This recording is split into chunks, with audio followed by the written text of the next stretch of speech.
did you did you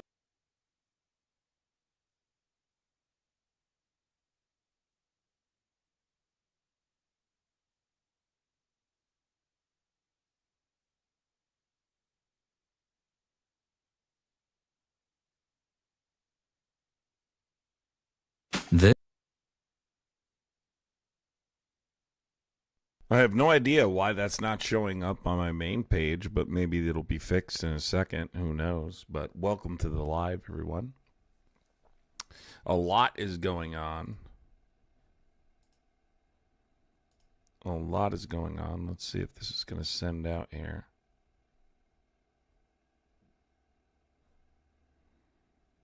Why is it not sending the live out? Let's wait a second here.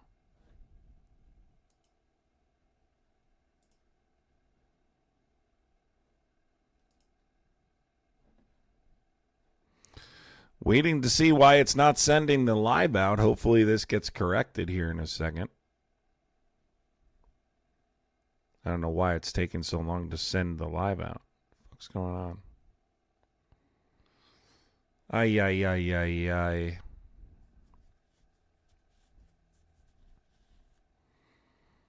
What's going on, everyone? Obviously, today there's a lot of discussion about the what the press secretary had to say. Pretty disturbing stuff today. We found out about them creating some kind of portal where they're going to determine whether or not media outlets are credible. It's going to be the Trump verification portal or something. Really disturbing stuff. Like, there's no disputing. I mean, the courts have ruled repeatedly that you can't interfere with the free and fair press. And apparently that's what they're going to be doing there. Number two, they're denying that Pete Hegseth did the double tap strike on a Venezuelan vessel, saying that that wasn't him that did it. But if you paid close attention to the language, she said, I reject that. As of right now, I reject that. I almost feel like they feel that information is going to be more clear in the coming days. But Hegseth should be in trouble there. That's outright murder. There's no question about it. That's homicide. You can't just unalive people. You can't just kill people because you've decided that they're engaging in drug trafficking. With, by the way, no evidence to support that whatsoever. We've not seen any evidence to support it. But again, if you don't stand up now and say, hey, this needs to stop, this isn't right, eventually they do it to you. So you pick and choose what battles you want to fight. But if you let this happen, understand the next person will be you.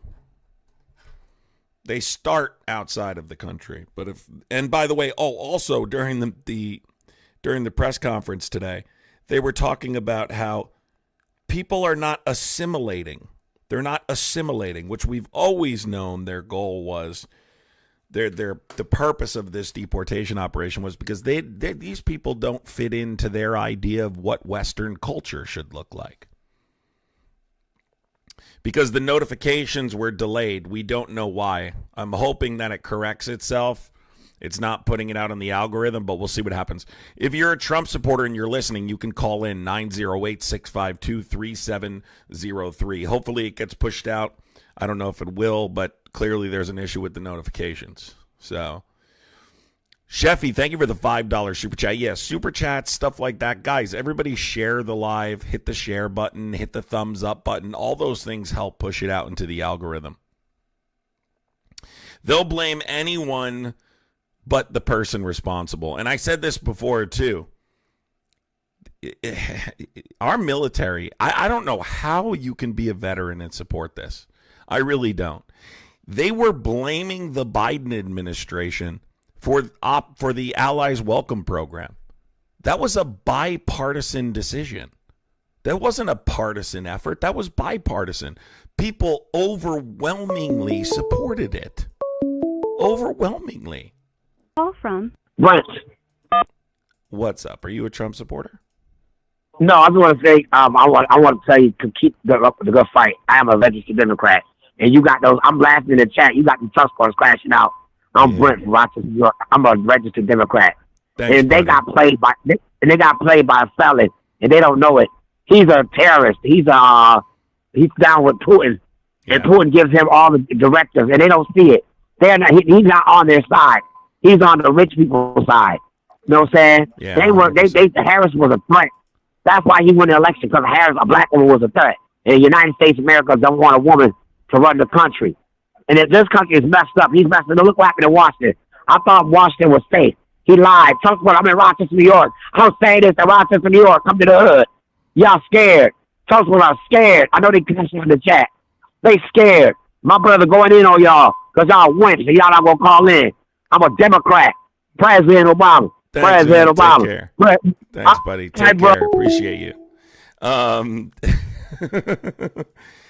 Thank you for that call. Appreciate it. W caller in the chat. Sheffy, thank you for the $5 super chat, buddy. Appreciate you. Alicia, thank you for the $5 super chat. Appreciate you. Dude, today has been awful for me. I'm not going to get into it. I had to try and find a FedEx drop box. Couldn't find a FedEx drop box. A whole bunch of crap. Hey, if you're a Trump supporter, call in 908-652-3703 and tell me why you support what you heard in that press conference today. I thought Trump supporters didn't want fact checkers. Remember when Trump supporters said, stop with the fact checkers? It interferes with our First Amendment. Does anyone remember when Trump supporters said that? They said, no fact checkers. It interferes with our First Amendment. How do you fact check the fact checkers? And now those same people are supporting a Trump portal, which is going to be used to discredit media sources. Because anything they deem not credible gets censored. Those same people that said fact checkers are impossible because they infringe on your First Amendment. Unbelievable, man. Unbelievable. Unbelievable. You're welcome to call in anytime you want.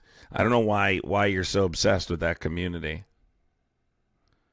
Call in 908-652-3703 if you support what this administration's doing. If you support people being unalived because the administration said they're narco traffickers. I still think this guy's incompetent. And how is he stealing my recommendations? He knows the three branches of government. You don't need to know the three branches of government. God, there's you can't make this. I love Trump supporters who call people incompetent when they can't spell. You don't get to use the word incompetent.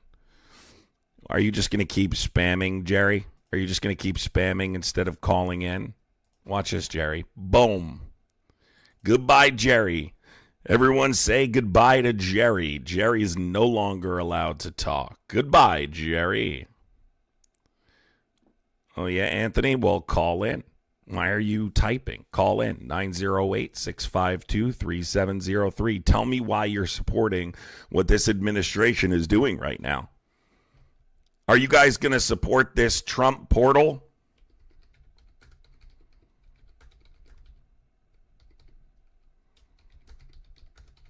Are you going to support this, folks? I really want to see if they support this.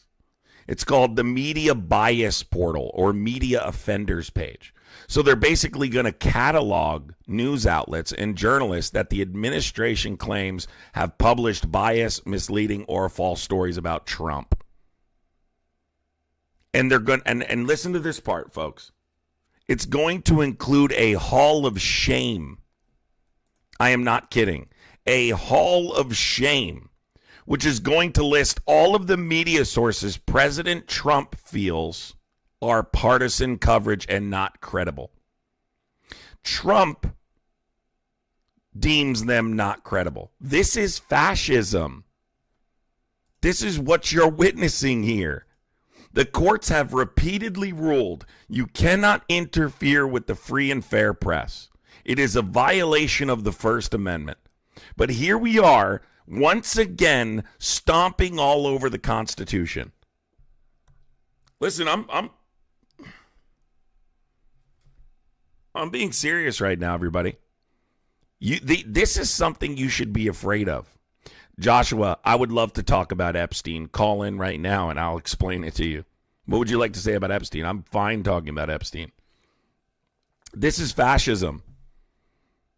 They constantly say, guys, stop calling people fascist. It incites violence, but yet they keep doing fascist shit. What we're talking about is the Trump administration is creating something called the Trump portal for media now, which is going to be, it's also potentially going to be called the media bias portal. So but it's the Trump portal, I think is what they're going to call it. So basically they're going to publish names of journalists, right? And a hall of shame that lists outlets that are not credible. They're going to put anyone who says things that Trump doesn't like in a hall of shame to try and discourage people from using these sources. I mean, we're talking about CBS, CNN, The Washington Post, MSNBC, BBC, NPR. Whatever the White House describes as fake news, that entire press conference today was fake news. That entire press conference was fake news. If you agree with this, call in 908-652-3703. I don't know how you can support Trump anymore. I don't know how you can support Trump anymore. And I think most Trump supporters don't support him anymore. I think they're scared to admit it publicly, at least. They're more into they're in the bunker. They're down in the bunker privately supporting him because it is so embarrassing. It is so embarrassing to admit that you support Trump today. It's actually embarrassing to say, I am a Trump supporter. People look at you weird. People automatically assume you support Epstein. People automatically assume that you don't care about the Constitution. Look, I'm sure many people in here agree with me. If someone says to you, I'm a Trump supporter, what's your immediate reaction? My immediate reaction is you don't care about the Constitution. Cult comes to mind. These are the things that come to my mind. Call from Sawyer. What's up? Are you a Trump supporter? Me? No, the person behind you. Yes, you. Yes, I am. Okay, why would you say me? Why am I a Trump supporter? Okay, go ahead. Yes, why? Well, because he has fulfilled his promises on, number one, I'm going to say ending the war in Israel, that was a big one. Number two, he has, I'll say this isn't as much as I would like, but he has cut gas prices. They've actually dropped, I think, 75%. How did he cut gas prices? By opening the gas line. No. By opening... No. Yes. Absolutely not. Gas is down like a point of a percentage, and it has to do with this changing in the seasonal mix. That's the only reason. What else? Another reason would be strengthening our military, and this is true. Let me finish this. You can argue with this as much as you want. I'm going to. I plan on it. Okay. Ask ChatGPT. But anyway. Has what? He has strengthened. I said ask ChatGPT. Guy, I debate these things every day. I don't need ChatGPT. I'm smarter than you. How is Donald Trump's foreign policy? Okay. Has it been successful using that military? That's hard to say. Has there been more wars started since he took office? No. When Biden was in Afghanistan, Ukraine, Israel. Did you know that when Biden was in office, there were 3 wars that broke out, 1 a year? So that means that in his 4 years he was in, 3 wars broke out. Really? Let's talk about Afghanistan. It wasn't. Let's talk. It wasn't necessarily a war. Afghanistan wasn't a war. You have no idea what you're talking about. First of all, Afghanistan was not a war. It was not a war. What are you talking about? It wasn't a war. Okay. No, First it of was all, not. First of all, stop talking. Yes, it was. Stop talking. That's a result. We were there for years as a result of the global war on terror. What are you talking about? So that has nothing to do with Biden. That didn't break out during Biden. Now, you don't have a single clue what you're talking about. Let's start with the war in Russia and Ukraine. That's one of his promises, right? That he was going to end this war. Yeah, it's projection. He has not ended it. It was projection, Christopher. That's exactly what it is. So, really quick, let's talk about that. Has he been successful in keeping that promise? In the Ukraine war, when he said he promised he would end it, no, he has not.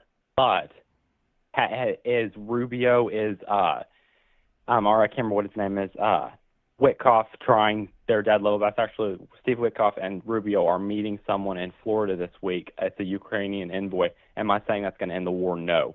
But it is a lot more steps than what Biden took. When Biden was in, he didn't meet Putin for the last 2 years he was in office. He didn't even see Putin. I'm not saying Putin's a bad guy. He's a bad guy. But I'm not saying he's a good guy. He's a bad guy. But also, you've got to be willing to show strength and be willing to talk to these people, which Trump has tried at least. I'm not saying Trump's a great guy, but I am saying he has tried. And I haven't seen a new war break out since he's been in. Okay, you don't know it. All right, so let's start here. So yeah, you have to have this strength to speak to these guys. So what came out of Donald Trump's meeting with Putin? What Biden wanted to do, right? What Biden's policy essentially is what most people agree. You cannot sit down with authoritarian dictators, right? It only further emboldens them to commit more atrocities, right? They use those meetings to manipulate you. That's all they do. And that's what we tried to warn Trump of. But Trump thought he could flatter Putin into, a peace deal. And now we see this deal that's been offered is a complete disaster. Whether or not the war, first of all, let's be clear. Donald Trump promised he would end the war within 24 hours after becoming president-elect. That promise was broken. Then he promised that he said after 24 hours after becoming president-elect, I will be able to end this war. I know them both so well, I'll be able to end it right away after becoming president-elect. Then he moved the goalpost and said, no, 24 hours after the inauguration, which also didn't happen. Then he laid out the red carpet for Putin, right? Flew B-52 bombers over his head, laid out the red carpet for him and tried to flatter him into compliance. And Putin has completely turned this around on him to the point where the peace deal that's been offered, at least the first one, this newest one, I haven't seen the finalized version, so I don't know. And I don't think Russia will sign anything without significant territorial concessions of the Donbass region. But regardless, it's essentially fulfilling a Russian wish list. They want to cap their military, right? They want crazy territorial concessions that will make it very difficult for Ukraine to recover economically. So you're essentially ruining their economic viability. They want amnesty for all the war crimes they committed. If you know anything about this war, Putin's a terrible guy. You said he's not a bad guy, I think you said. He's a horrible guy. He's committed a crazy amount of war crimes. He's targeted children and civilians, okay? Do you know what the Bucha massacre is? I do not. Okay. So the Bucha massacre was an entire town of civilians with their hands tied behind their back, pew-pewed execution style, and put in mass graves. That was ordered by Vladimir Putin. You understand an international court's already determined he's a war criminal, right? That he deported Ukrainian children to Russian-occupied territory. He can't even... So you don't sit down with people... hold on. You don't sit down with people committing war crimes, right? You have to have something written in stone before you even sit down with them, such as you need to retreat. You need to get out of the country that you invaded. This is a sovereign country with a democratically elected leader, and you invaded them. So we're not going to sit down with you when you're bombing hospitals, when you're bombing schools, right? When you're unaliving children. No, we're not going to sit down with you. We're not going to lay the red carpet out for you. And that was his policy moving forward. Trump thought meeting with him would change something. It's changed nothing. The war has escalated to so one of the worst attacks we've seen since the beginning of the war just happened recently. He just recently launched another strike and targeted civilians. He's accomplished little. It's been a disaster negotiation. But the point is now, just ending the war isn't an accomplishment. It is for surface level thinkers. Okay? But if you look at the peace plan, how is Ukraine supposed to recover when there's literally nothing in the way of security assurances? Right? Incredibly vague, if anything. Right. They have to renounce any future NATO membership. And you're making concessions that's going to make it incredibly difficult, territorial concessions, to recover economically. You're surrendering their economic heartland. So just ending the war isn't good, right? You have to end it so it doesn't happen 4, 5, 6, 7, 8, 9, 10 years from now. Yeah. You understand? I get that. I get your where you're coming from. So what's your response? My response would be, I do agree. I mean, Putin's a horrid guy, and I do agree Trump's, should I say, promise has not been a success. And I'm not going to go into, I think how he's handling it is poor. Smart, because Smart? I can't say as though I mean, I'm not going to go, I don't know much about football. I'm not going to go and talk to Patrick Mahomes about how he should play. But I do know a lot about basketball, and I would go and talk to somebody about which plan they need to make. So in this, I will say that I think that it hasn't been I don't know where I am. Like, I don't know how you work with Putin. This is how I'll say it. Unless you want to bomb him out of the water, literally, like drop bombs all over, that I don't see how you negotiate with Putin in any other way, because you just walked into it. Technically, we are the strongest country in the world. To the point, though, you don't negotiate with him. He can't be negotiated with. You leave it alone, is what you're saying. No, I don't think you leave it alone. I think you allow Ukraine. I think, first of all, you need to let Ukraine steer that ship in terms of decision making, right? But they want to fight for their sovereignty. And so I think not just a matter of our contractual obligation in the 94 Budapest Memorandum, but as far as the consequences for the United States, I think it's important that we help support that mission, right? You understand the consequences. Yes. This isn't just about Ukraine. This is about NATO, and this is about Poland specifically, who's a member of NATO. And it's about Russia's long-term plan to recreate the Soviet Union, right? And will they attack Poland if they absorb Ukraine? And our intelligence says they will. And if they do, that triggers Article 5 of the NATO agreement, and we go to war. So this is about preventing World War III. We've seen Putin already provoke NATO. Right? This is not a secret to anyone. We know Putin said in 2005 that the greatest geopolitical catastrophe of the century was the collapse of the Soviet Union. We know how he feels about the Soviet Union. We know what he's trying to do. Right? So how do we prevent that from happening? Well, weakening the country that separates Russia and a NATO ally in Poland is not the way you do that.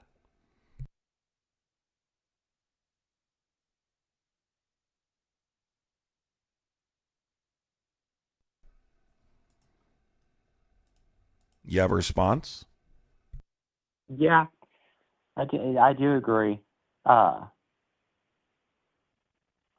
look at it like, I do feel like Putin would have, whenever he would have, should I say, invaded Ukraine, whenever.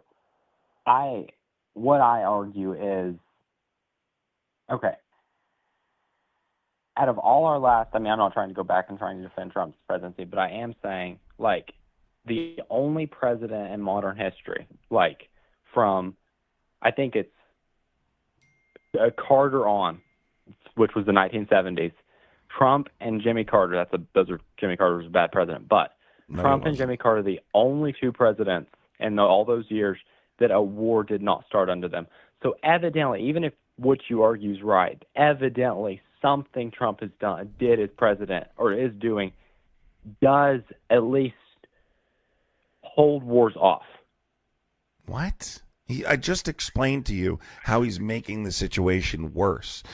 Do you think that it's an accomplishment if this war was ended for 2 or 3 days and then Ukraine's weaker as a result? Do you think that if a country invades a sovereign nation, right, that we should weaken their sovereignty, or their sovereignty should be strengthened as a result, or at least stay the same? Their sovereignty should be strengthened, yes. Okay. Well, it's weakened under this current proposal. You're supporting weakening their sovereignty. You understand? So what happens long term when Trump leaves office, right? Russia swallows Ukraine because they can't recover economically without significant international support, right? And they decide we're going to attack Poland. Yeah. Guess what? People die. People die. Yep. There is breaking news on Kash Patel, and I will get to it in a second when I'm done with this guy. So tell me how else his foreign policy has been a success. Let's talk about Iran. That's another conflict he escalated that he takes credit for resolving. Because my argument focuses on the long-term peace plans. Long-term peace plans. Okay? So let's talk about Iran. You know what happened in Iran, correct? Yes. Okay, what happened in Iran? What are you talking about? I'm talking about I was what trying to Trump find something did to Iran. You're aware of the bunker busters, correct? How familiar are you with foreign policy? I'm quite familiar, actually. Then tell me what happened with Iran. No. And when? Sorry. Guy, you say you're quite familiar with foreign policy. What happened with Iran? What did Trump do in Iran? When? During his administration, Operation Midnight Hammer, right? The stuff with the uranium. Yes.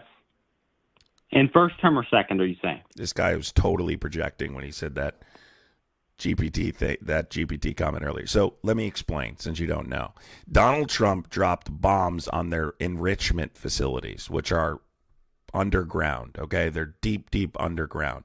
Israel does not have the military technology they don't have those types of bombs that can destroy these enrichment facilities. So they needed help from the United States, okay?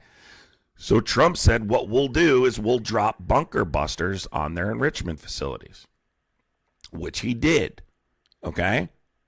Now I want to talk about that as a long-term solution, and I want to include historical references and context. Can you do that? Sure. Okay. Tell me one time historically we have successfully had a country surrender their nuclear deployment capabilities without diplomatic action. I can't name one.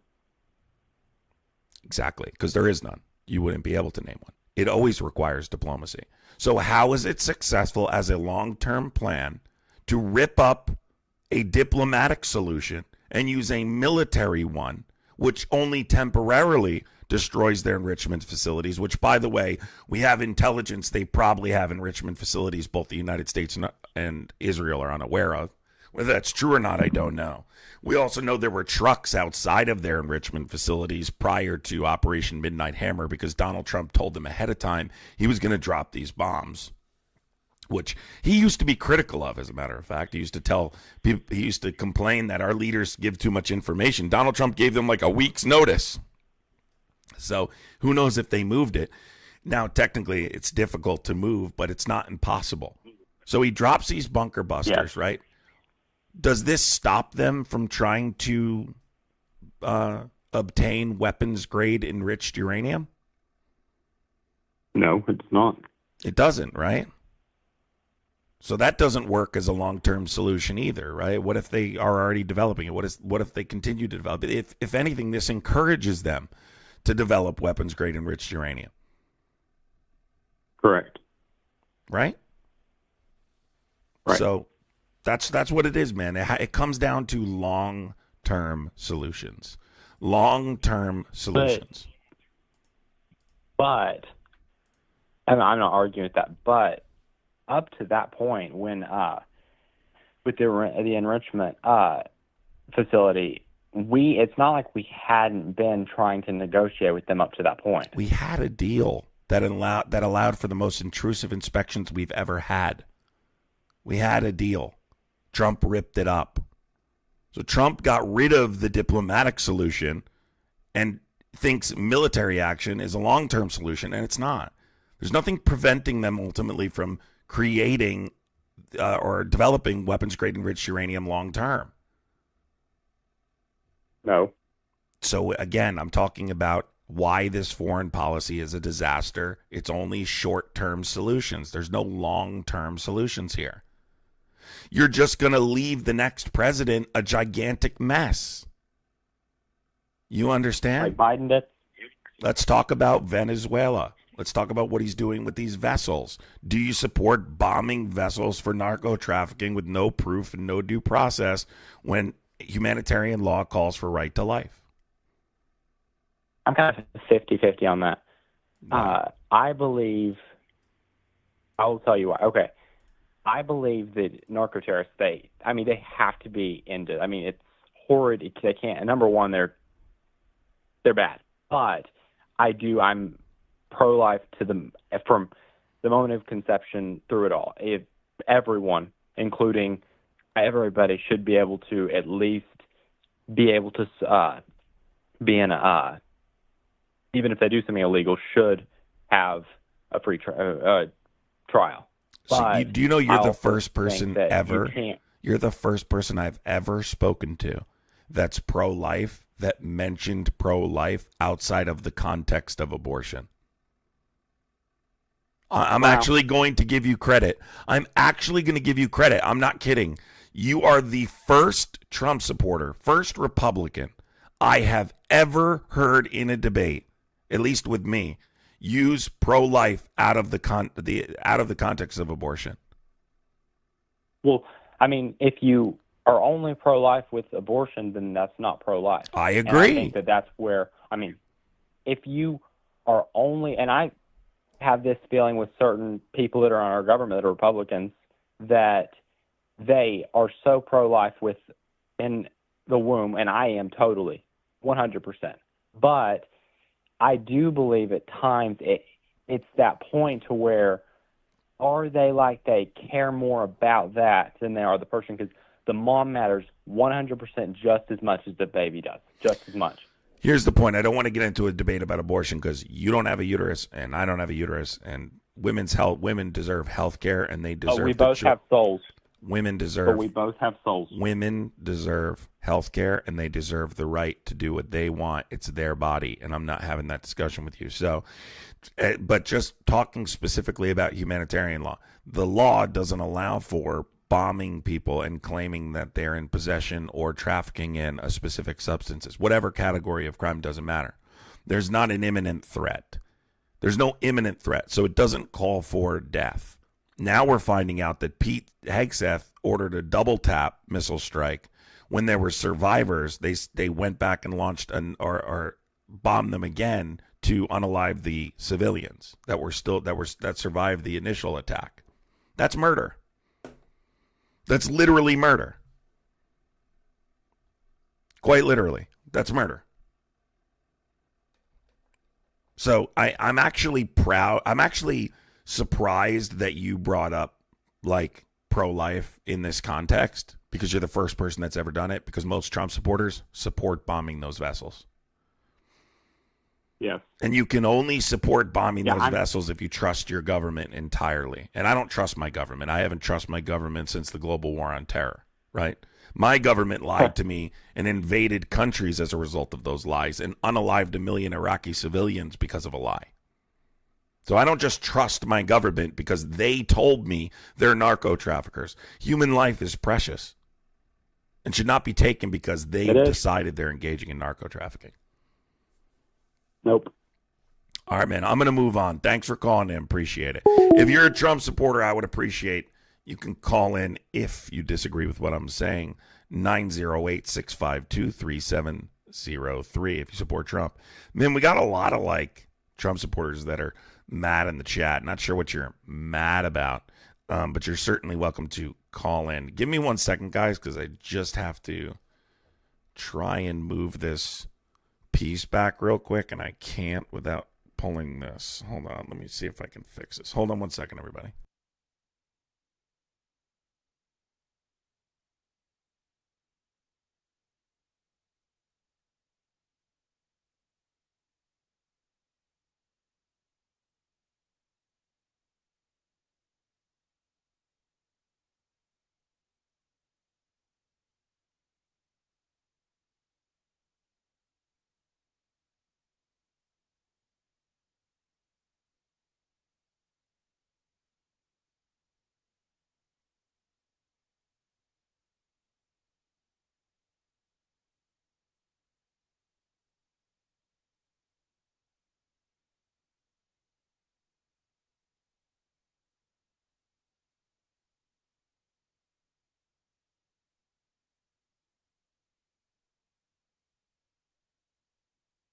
Let me see if that works, if you can hear it.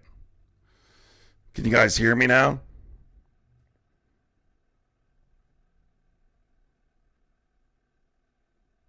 Should be able to hear me now.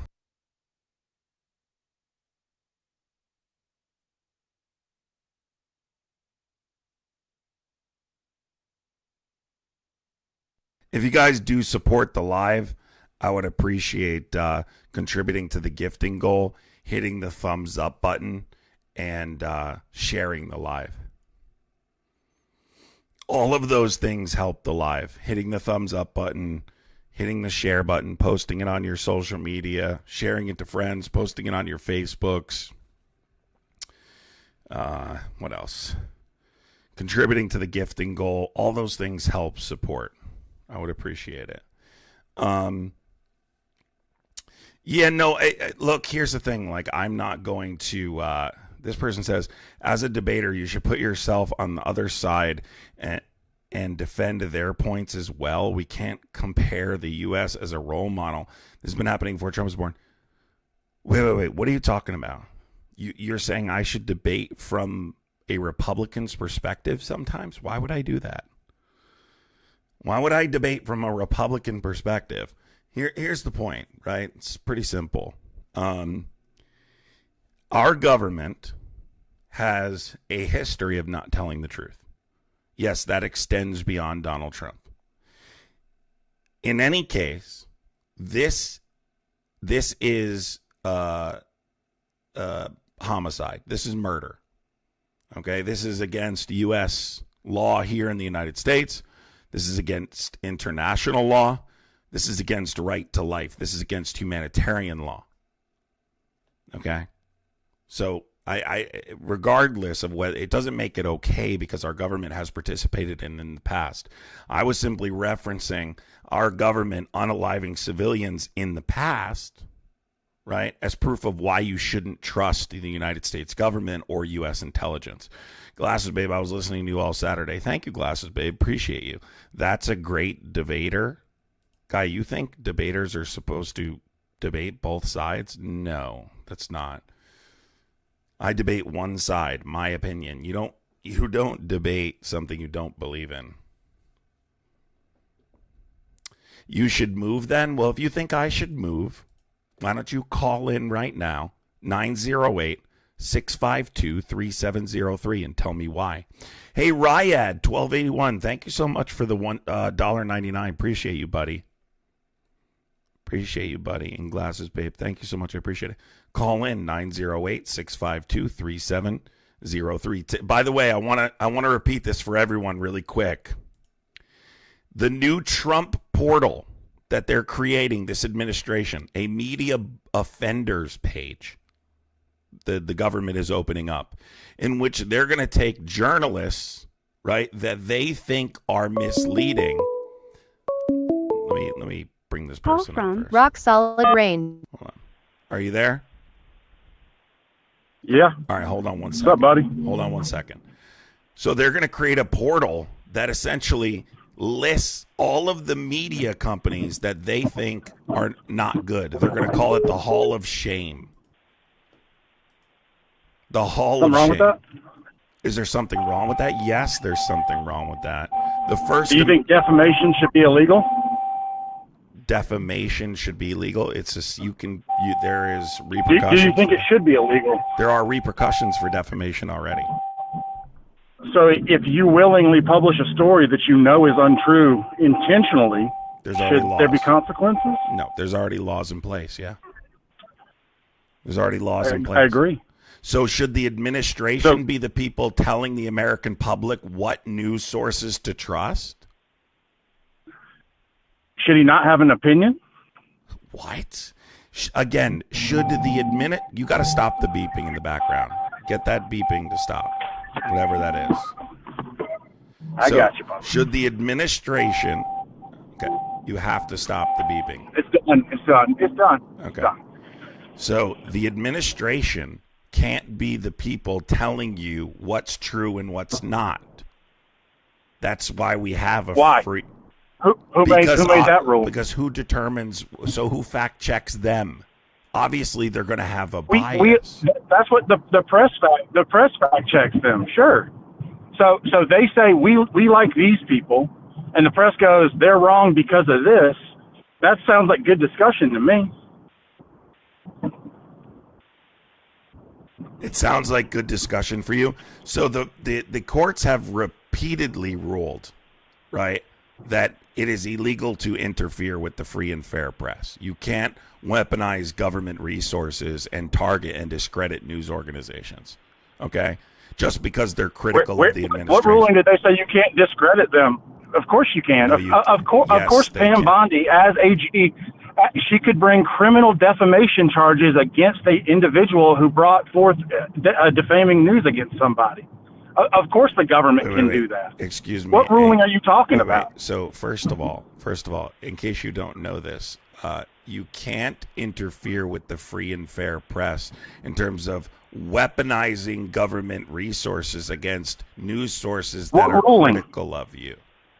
Okay? You can't make up rulings.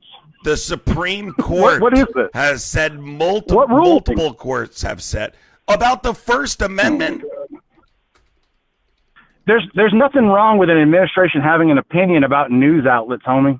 And there's not a ruling that the Supreme Court's ever come out with that said that the president can't say he dislikes this news organization. Why are you moving the goalpost? Why are you moving the goalpost? So first of all, that's I exactly said all the list is. Government resources. I said weaponizing government resources. How is he weaponizing it? They're if you're going to say he's doing it, you got to show how he's doing it. You go and then you let me finish. Go ahead. If you're going to make up something like weaponizing something, you have to show how he weaponized it. You can't just say a thing and then we'll take it as fact. You got to let me finish. They're creating a news portal. For it. They're creating a news portal, right? A media bias portal, a Hall of Shame feature, which is going to essentially list people that Trump feels, right, are not credible, right, are fake news.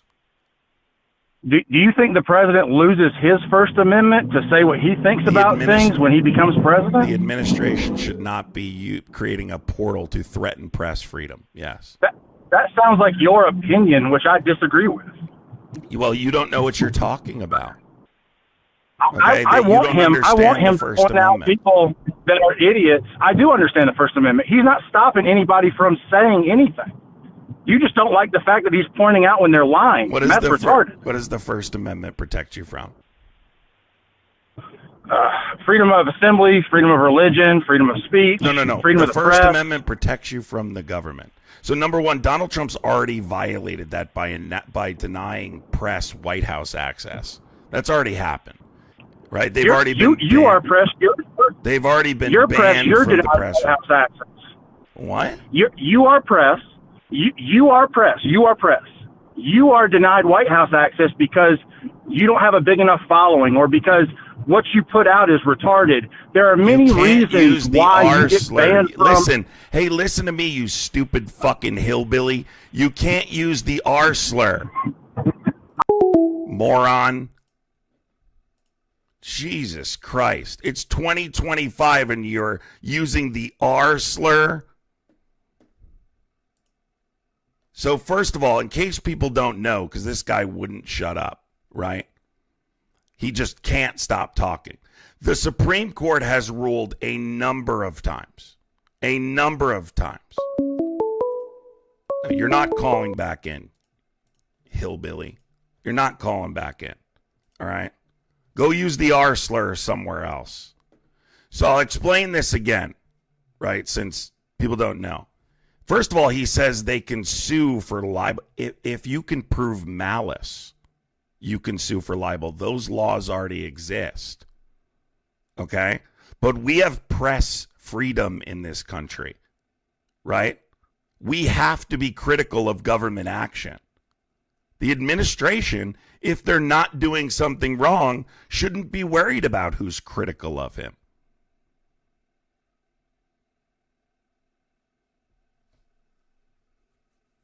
Not sure if I guess you don't understand the First Amendment. Don't use the R slur. Mods, can you please mute this guy who's like just spamming Trump over and over in the chat like a child? Can you do that, please? Thank you. Would appreciate it.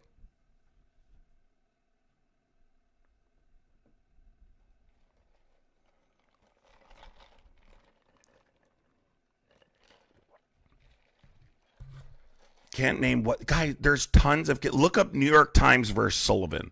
That's a good one for you. New York Times versus Sullivan. There's countless cases. They've ruled on this repeatedly. Now, if the government is using government resources to create a portal to discredit media, that's a violation of the First Amendment. Just like it's a violation of the First Amendment to weaponize the FCC to threaten revoking broadcast licensure if critical of the president. That's also a violation of the First Amendment. You just don't know the First Amendment.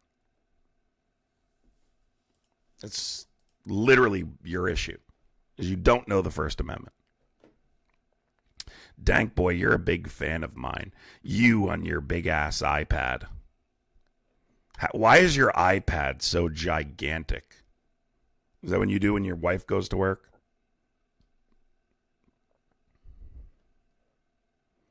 Yeah, if you don't know not to say the R slur in 2025, then you absolutely are a hillbilly.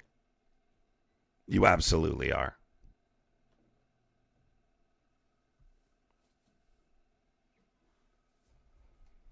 That's the other one. Brandenburg versus Ohio.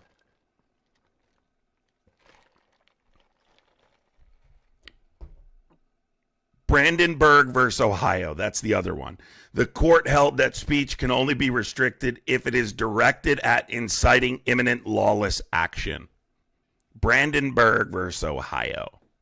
For that guy that wanted this specific case. Because this is actually the case that set the current standard for when the government can punish speech. Brandenburg versus Ohio, 1969. Are you a Trump supporter? I guess the word would be a supporter. Yeah, I guess you can say that. Yeah. It can only be a supporter. Did you vote for Trump? I didn't vote for him, but I like the guy. Who'd you vote for? And I guess that's well, the last time I actually did vote would have been for Barack Obama. So that was many moons ago. I'm not asking who you voted for years ago. That's irrelevant. Who did you vote for this election? Mm-hmm. I haven't voted since then. I guess I would have been more with Joe Biden. However, I wasn't his biggest fan. But yeah, I would have gone with the Democratic side. Okay, however, well, when I was in middle school, I came across this book, The Art of the Deal, where, I did gain a few life lessons, a few that I still carry with me today. It's like the 48 laws of power, but for, snarky, millionaires.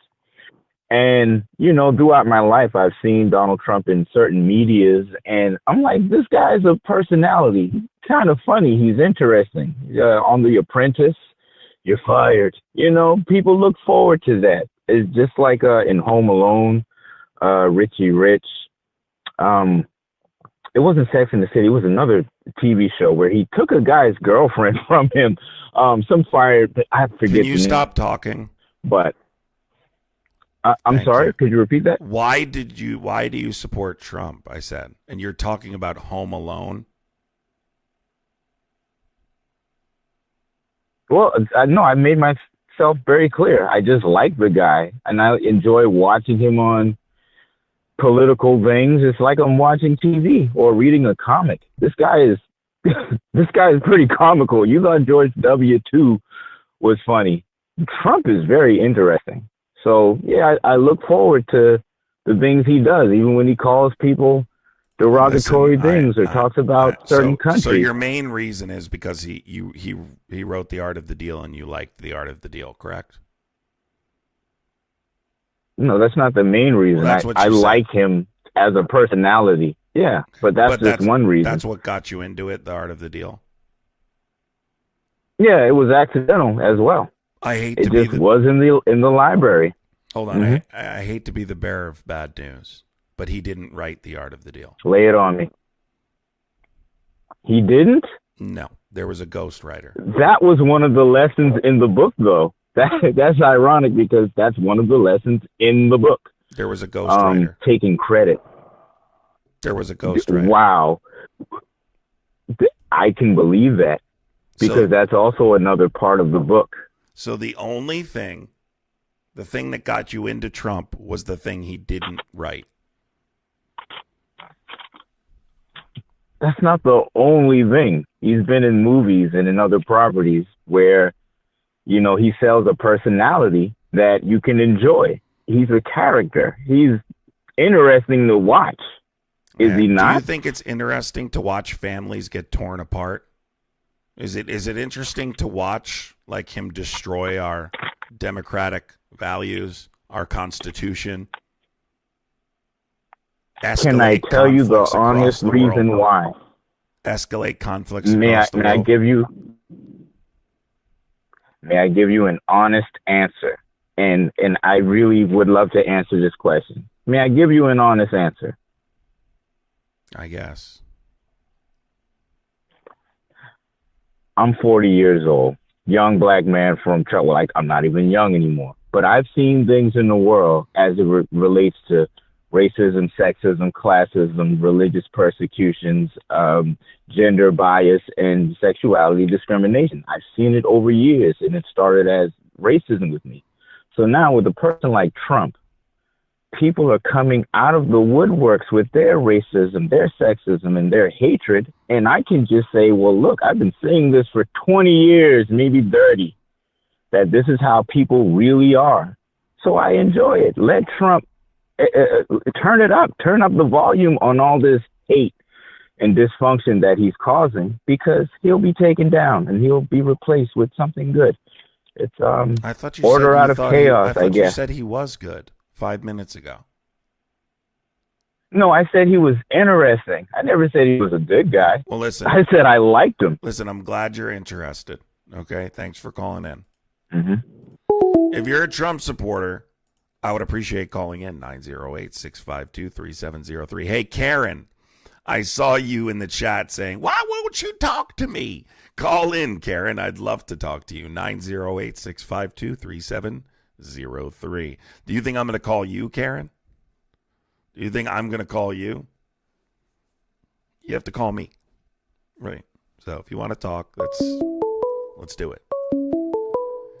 Let's hope this is Karen. Karen? Call from Georgia Choice Maintenance. Karen? No, this is Jay. Ah, damn it. I was hoping for somebody named Karen. All right, are you a Trump supporter? Of course. 100%. Okay, and why are you still supporting Trump at this point? It's kind of difficult to continue supporting him now. At this point, I voted for him, and we got to ride it out. Why not? I made the decision to vote for him. You know, everything he's doing is legal. Laws are being passed, so Wrong. it's not like it's not like we can go to other countries and do the things, that he's trying to ward out our country. It's like make America great. Shit, do we want to hear anything else from our leader? AC 2006. Thank you so much for the $4.99 super chat. So I would just start out with like the most recent example, like in regards to the National Guard member in Washington D.C. and their deployment specifically to lower violent crime and how it is against federal law to deploy the National Guard in a criminal deterrence context. Without consulting local law enforcement, expanding that District of Columbia Home Rule Act Section 740 outside of a 30-day limit without congressional approval, and just the fact that he doesn't have that authority in Washington, D.C. So I think that woman lost her life as a result of his illegal behavior. So I can point to a specific consequence. Someone passed away, right, because Donald Trump invoked the District of Columbia Home Rule Act, right, and federalized the D.C. police and used the National Guard in a crime deterrence law enforcement capacity, which they are constitutionally ineligible to do. But if you said that he's not constitutionally able to do that, then how could he possibly do that? Because he has limited authority with what's called the District of Columbia Home Rule Act Section 740 within a 30-day limit outside of congressional approval. A federal judge ruled on the 20th that it is illegal to deploy the National Guard for crime deterrence without consulting civilian law enforcement, which did not happen. That order was stayed for 21 days, giving the administration a chance to appeal. And in that time, a National Guard member was unalived in a targeted attack. So because he's breaking the law, because he's who has the ultimate authority? It's easy. You just look at the Constitution, right? Can the military work in a law enforcement capacity? No. Are they working in a law enforcement capacity? No. Okay, what are they doing? What are they doing there then? And why is Donald Trump giving them credit for a crime rate reduction? It's just fake news, man. Come on, man. You know it's just sound buddy. No, I'm telling you, bro. I'm telling you. I literally know people that are there right now. I talk to people all the time that are there. We've seen that what's fake news, that this is not happening. They're conducting high visibility patrols. They admitted it. What's a high visibility patrol? Well, it's essentially intimidating the public into compliance. I don't think, when you look at the crime rate specifically in D.C., okay, when you're talking about, let's just talk about sheer justification, right? Let's pretend for a second I agree with the fact that the National Guard would be able to lower the crime rate. Let's look at that justification by itself. Let's isolate that part of the conversation. 14% below pre-pandemic levels, the crime rate in D.C. We have an 11% reduction in overall crime and a 27% reduction in violent crime, in the category of crime he's using as its justification. So crime is on a downward trend. Even if we're just talking about, hey, I agree this would be a solution temporarily, which I don't agree. Crime is on the way down. So his entire justification for deploying the National Guard wasn't legitimate. Now, outside of that, constitutionally, you admitted they're not eligible to perform law enforcement, right? Civilian law enforcement. They're not trained to conduct civilian law enforcement, but they are, because Donald Trump's giving them credit for the crime rate being lowered. I don't think it's necessary for them to be there. I think it's illegal for them to be there. A federal judge agrees with me. And I think Donald Trump putting them there ultimately cost her life. Yeah, but then at the same time, you got to think about it. It's no use to just keep living with hatred in our heart, man. We in a situation, we're here now. Hey, it's just about, we got to write it out and look at the positive. God says. How am I being, what do you mean hatred in my heart? Because I'm being critical of my administration? I'm an American citizen. I'm an American citizen. I have a First Amendment right to criticize my government, and will do so. Is it anything that you do find positive or do like about your president, Donald Trump? Very limited things. I agree with Operation Warp Speed, I guess. That would be something I agreed with him on. What about getting the Clarity Act passed? I don't agree with him on pretty much anything else. That's probably the only thing I agree with him on. Okay, so now, do you feel as if Kamala Harris would have been a better option? Kamala, yes. Okay, well, I mean, you feel that she would have been a better option, but I mean, I can't really, debate Well, that. I can tell you why. Yeah. Number one, I mean, there's a million reasons why, but let's just start with the fundamentals. Donald Trump doesn't have any respect for our Constitution.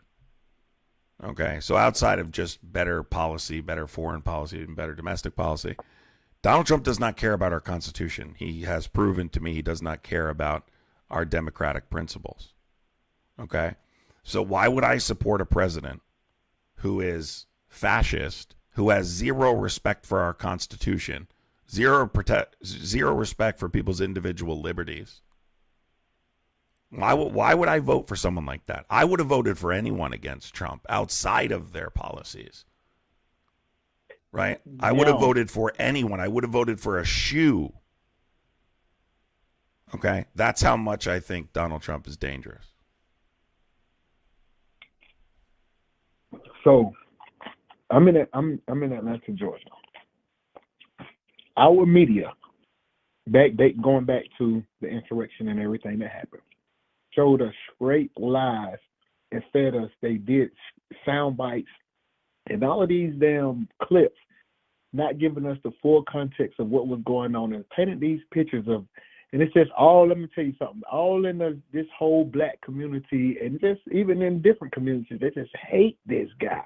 And it's just like, people just need to get out their childish ways and just understand we're in the situation we are. And we have to ride it out. We're here now, baby. Let's go ahead and get this thing out of the way. Whatever he do, he's the commander-in-chief, and we have to respect it. It is what it is. There's been plenty of guys that I didn't like. Hell. But guess what? So why didn't you like Kamala Harris again? Because I think that she was just trying to play on the black community when she came out as a black woman, and it's just like she is a black woman. Let's not do that. She is a black woman. Well, maybe she is absolutely black. Maybe if you do more research on it. I have done research. Her father is black. Her father is black. She's a black woman. No, sir. She's not. Her father, what's his nationality? I don't know. I don't remember off the top of my head. He's black though. Yeah, I mean, I'm pretty sure he was born in. I'm pretty sure he's Jamaica. He was born in Jamaica, if I remember correctly. But he's black. No, he's not. I mean, he absolutely. Chat can fact check me. Wasn't he born in Jamaica? I'm pretty sure. But regardless, he's black. Can you give me some proof that he's not black? I mean, I don't really want to go down this path of like claiming whether or not discrediting her blackness, but like I'm not gonna go down this like because I am her dad. Her dad is an Indian guy. Yeah, her dad is a natural Indian guy. He's not. That's not true. That's not. Where did you get that from? That's not true. Where did you get your information from? Dude, it's everywhere. It's everywhere. Everyone knows this. Her. Have you ever seen him? Hold on. Let me find it. Let me pull up a picture of her dad. Hold on, everybody. I remember there's a picture of him that was circulating during the election. Let's see if I can get this up really quick, everybody. Let's take a look and see if he's a black man. And getting into this conversation is just not where I want to go with this conversation, but I don't appreciate this. So let me do this really quick. Let me find hold on. Okay, there. Yeah, I'll use this one. Oh my God. This is just not a good reason, but we'll get back to that after I do this. And I think it's important to correct this information. Okay, so on my screen, if you can see right there, that is her dad. That is her dad. That is a black man. Okay? All right, So I haven't done I'm that. not going to play this game, right? But like, that's a black man, and she absolutely No, is a black woman. That's not her dad. Yes, it is. See, that's the thing. You got to be willing to be corrected on issues if that's not. Okay, if then I'm show telling me you where. there- Tell me where that's not her dad. Only thing you got to do is listen. Candace Owens did a whole little breakdown on this. Whoa, wait. Candace Owens? Yeah, Candace she did a whole Owens? breakdown on this. Yeah, the lady who you don't believe because everything she says is a lie too. Candace Yeah, but only thing you gotta do is Owens? just- Wait, so your source is Candace Owens in this conversation, and you're saying I need to do my research? Who told you that this was her dad? Or did- this was something different? Her and everyone, every single media source you could possibly think of says that. Like, there isn't one that doesn't say this besides some right-wing nutcase. Did you know that her family was a No, I'm not interested in. plantation- Listen, I'm not interested in. I already Okay, well, proved we you don't have to wrong. get it. I already proved you wrong. I'm not interested in your Candace Have you Owens just- bullshit. Did you hear me? I'm not interested in Candace. Candace Owens is a joke, and I'm not interested in anything she has to say. Beyond that, right? Beyond that, why did you not support Kamala Harris? Because another reason why, when she was being debated or when she was doing her little presidential run, nothing she said made sense at all. Give me to one go off example. of. Like, in real time, I can't really just think about it. But if we just go back and watch any of those Let's do it. interviews, it was like she wasn't. That's never happened. You're let's go making watch this. it. Yeah, tell me what I'm interview. watching it. Tell me what interview right now. I'll look it up and With play it right any now. one of them, it was almost like she would even the like Trump basically like demolished her in the debate. She couldn't even debate. Oh, Trump. stop it. Oh, stop it. That Hold debate on, wait a was. minute. They only did She one debate, absolutely right? destroyed him. This, They only did it's one funny. debate, right? It's funny that you Republicans literally claim you can't claim defeat.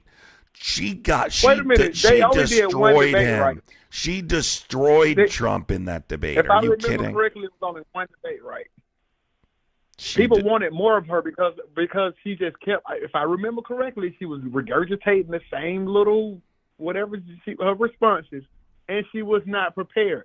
Now, if you're refuting that, like, dude, come on, Dude, you did not watch the same. All right, so guy, Donald And Trump she was regurg- so. She was even Donald taking it as Trump far as would- regurgitating it. She was regurgitating it in other interviews. The What? same- oh, Guys, she yeah, was. she- wait, oh, wait, oh, hold on, here we hold go. on, hold on, hold Here- on, here we hold go. on, hold on, hold Okay. on. She was so turned around. He was so turned around in that debate. He started talking about eating cats and dogs.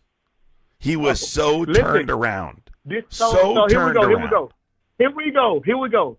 So you don't believe what these people was putting on the internet about the immigrants that was coming over here and what was going on in their communities? They were not eating They're cats filming- and dogs. It's been debunked.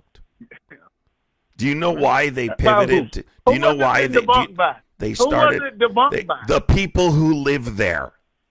There was one never seen video. that. There was So, okay, one bring that video video. up. Bring Can that you video. stop talking? Bring that Can you stop talking? Bring it There in. was one Go ahead. video. Guy, you're asking me, you keep making claims and then asking me to prove a negative. When you claim something, you have the burden of proof. It's never been proven. And people in the area said it wasn't true. There was one video where people said that was happening, right? And then they didn't interview them anymore. Like, they clearly were lying. Then they moved the goalpost saying that they were eating ducks. Well, guess what? No, they said that they took those Canadian geese out of the lake and They had said they videos were of the eating guys. ducks, and guess what? People Well, what eat was, duck. if you see People eat someone- duck. Listen, you from the United States of You America. think it's the same as You- eating you cats and never- dogs? You never seen them. You never seen no one walking and taking a Canadian duck out of the lake, dude. Listen, if your argument is undocumented immigrants need to be deported because they're eating the cats and dogs, you're just not even worth. Like, this is so deranged. I'm telling you, Trump said that because that's what was going on. That was being reported by the people on the ground. Oh my God, what are you talking about, He didn't dude? just come out. He didn't come out. He didn't come out at thin air. That what was being reported by the people on the ground. Oh, This is crazy. This And then is when your they- argument. And then we have videos on YouTube and all over social media. There now, was like, no videos. They're eating the. All right, so let's take a listen. Tell me if this is credible. By the way, it's been thoroughly debunked since then. This guy's way behind. But let's just play it real quick, okay? Let's play that part of the debate.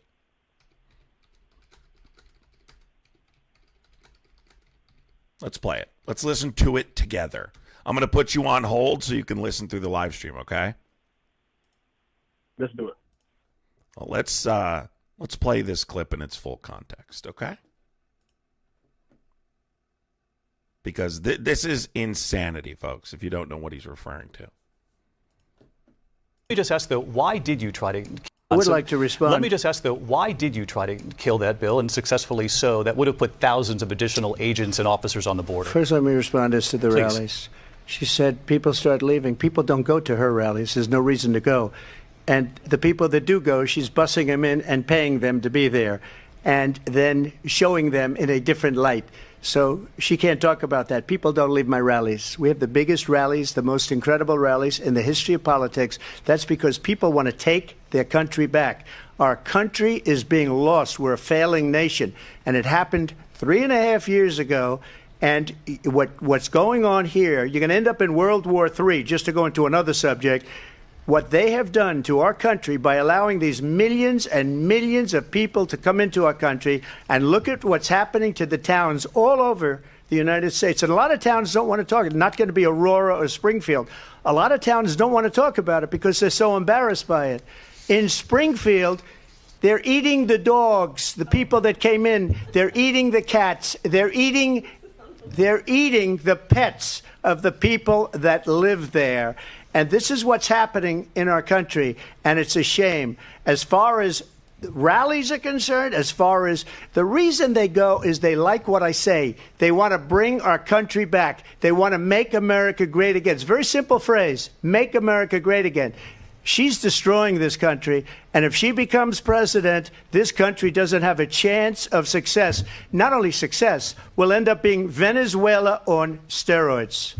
I just want to clarify here. You bring up Springfield, Ohio, and ABC News did reach out to the city manager there. He told us there have been no credible reports of specific claims of pets being harmed, injured, or abused by individuals within the immigrant community. Well, I've seen people on television. Let me just say here, this is the people on television say my dog was taken and used for food. So maybe he said that, and maybe that's a good thing to say for a city manager. I'm not taking this from but television. But the people I'm on taking it from television the city saying their manager. dog was eaten by the people that went there. It was literally fact-checked in real time. Fact-checked in real time.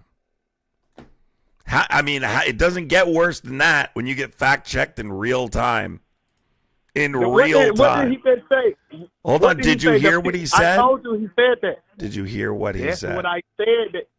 He got fact-checked in real time. There have been no reports of... Hold on. He said they're stealing the dogs, they're stealing the cats and eating them. And there's been no reports of animals being stolen from people and harmed. Impossible. Let me ask you something, Adam.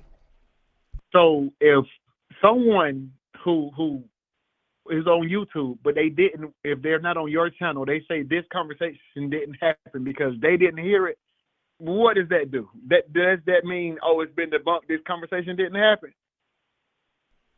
I don't know what you... Just because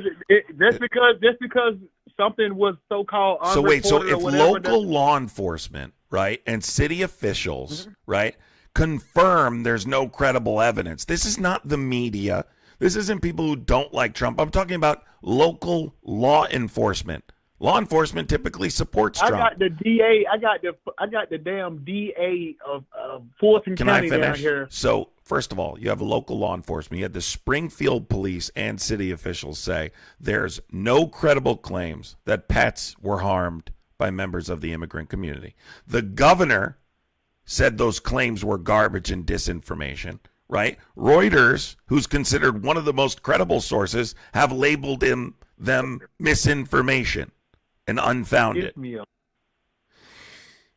There was an so we have isolated. video- There was. Listen, let me explain something to you. Do you want the information or not? There was an isolated incident. There was an isolated incident where someone did something and they tried to make that about the undocumented immigrant Haitian community. That's what they tried to do. Like everything, they take one incident, just like the Aurora, Colorado takeover of the hotels. Same thing. Same thing with the Aurora, Colorado stuff that was also debunked. Right. But no, that's all it takes. It takes when you get one person doing now. So is it debunked that they was getting all these subsidies from the government? They was giving them driver's license. Federally, giving them food stamps. Federally, they was giving them. Oh my, come on. Federally, yes. So everything.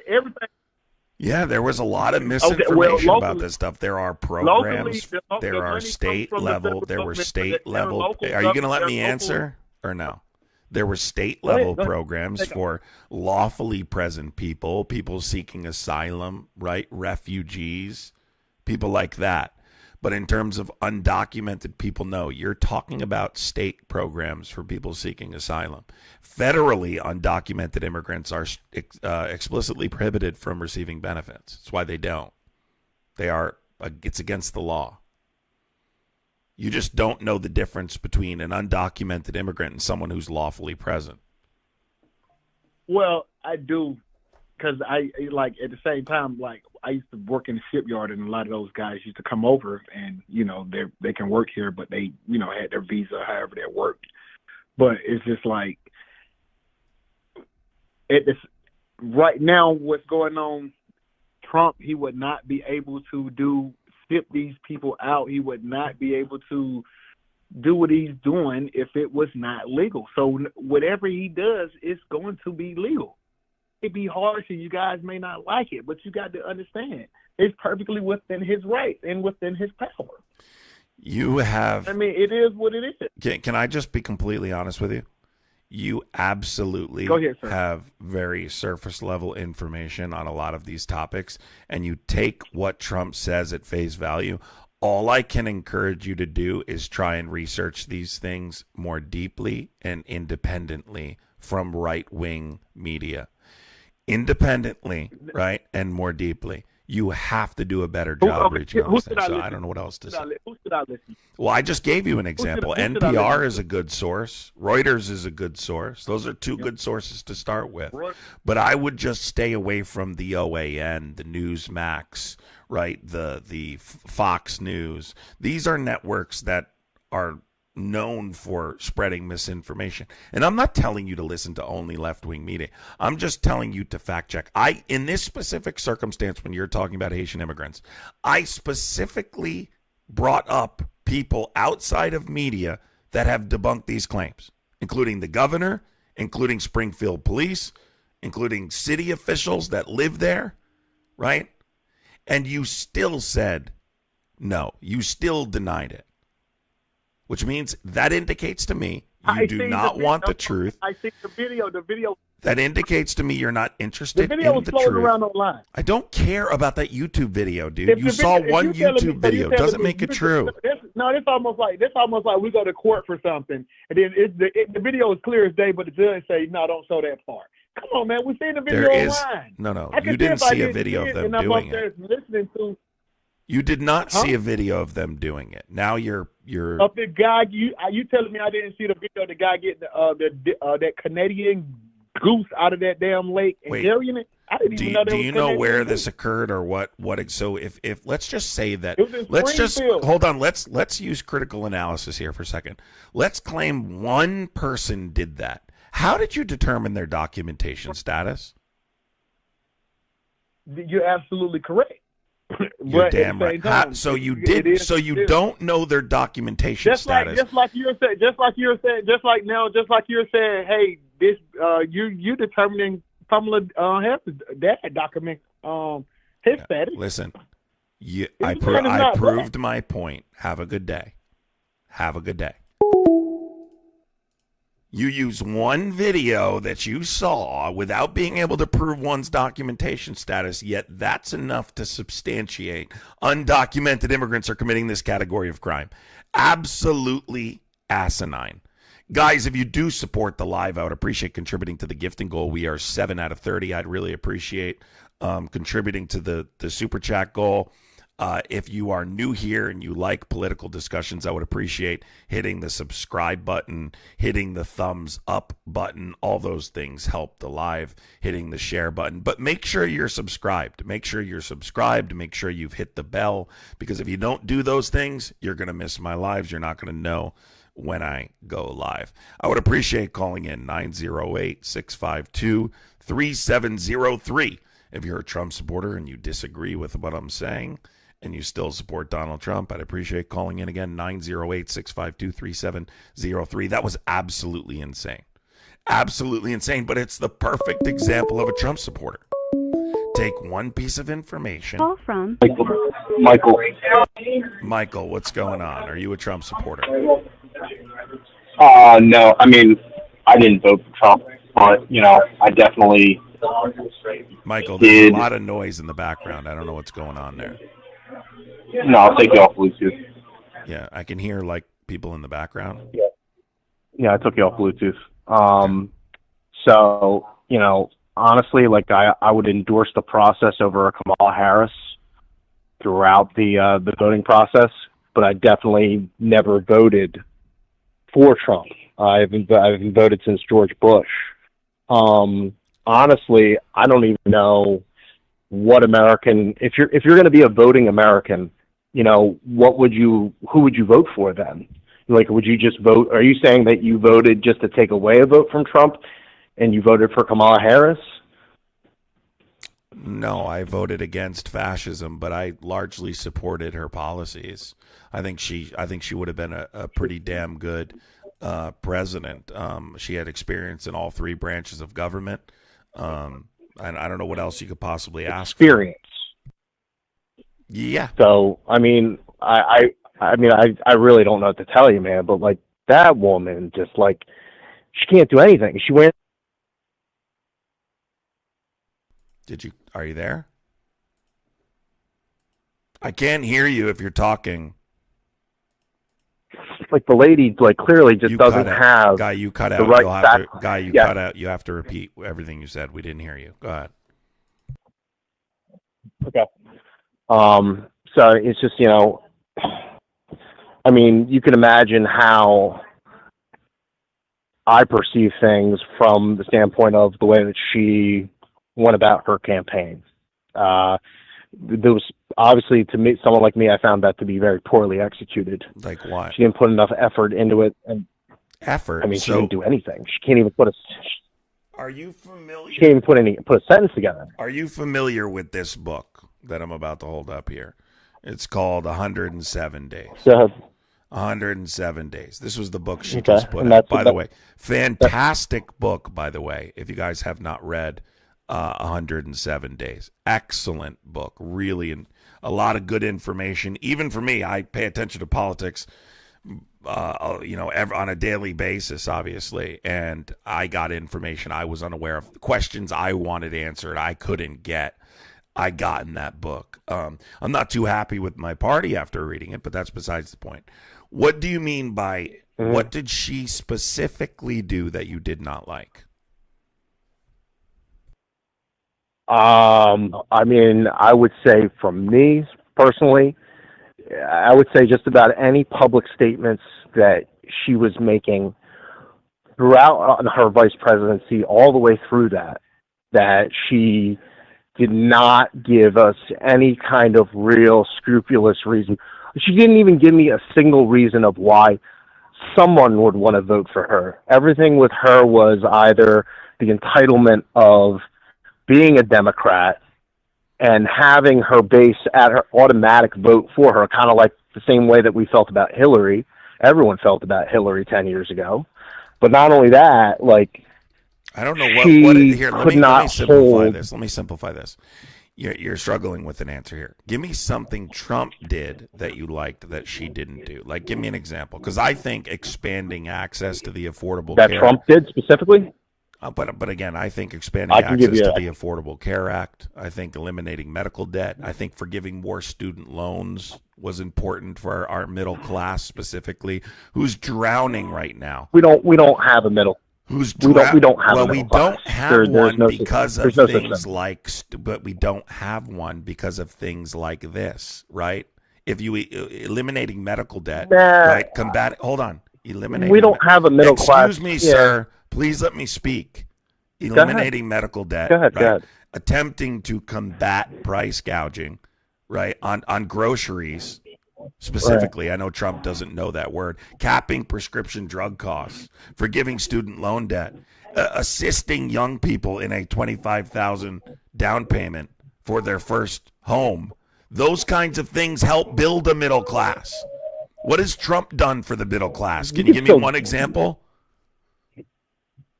Well, he did sign a massive bill for pharmaceutical drug costs to bring them down entirely, like in a bulk bill. Not the big, beautiful bill prior to that. He did sign a bill for that. I don't think bring the cost of a prescription. I mean, you might want. I mean, if I were you, I would see everything that he was. He hasn't. Okay. Well, I mean, I'm just telling you, he definitely signed a bill. He hasn't. Okay. But didn't you just say the middle class didn't exist?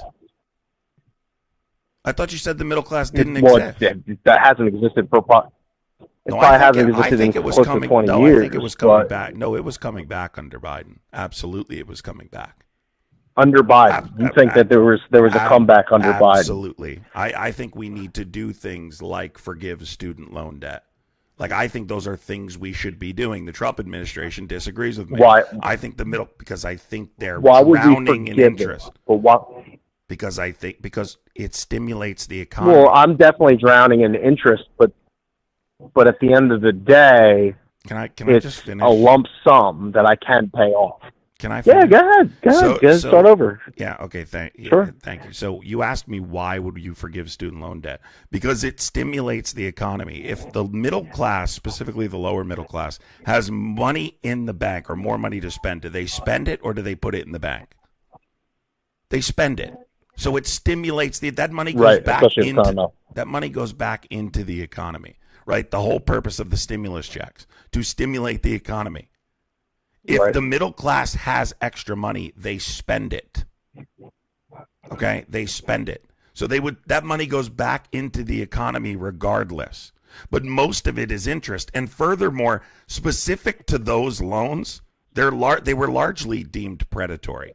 There's a number of suits that you can look at, like the Navient lawsuit, that proves they were targeting communities. These loan companies were targeting communities they knew would not be able to pay back these loans, specifically so they could juice the loan. Right.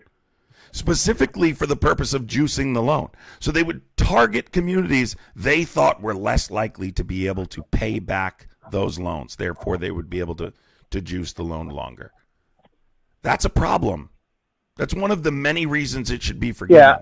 But even outside of that, it's good for the economy. Give young middle-class families a chance to survive. Give them a chance to survive. You're complaining about no middle class. No middle class. People can't even buy a home.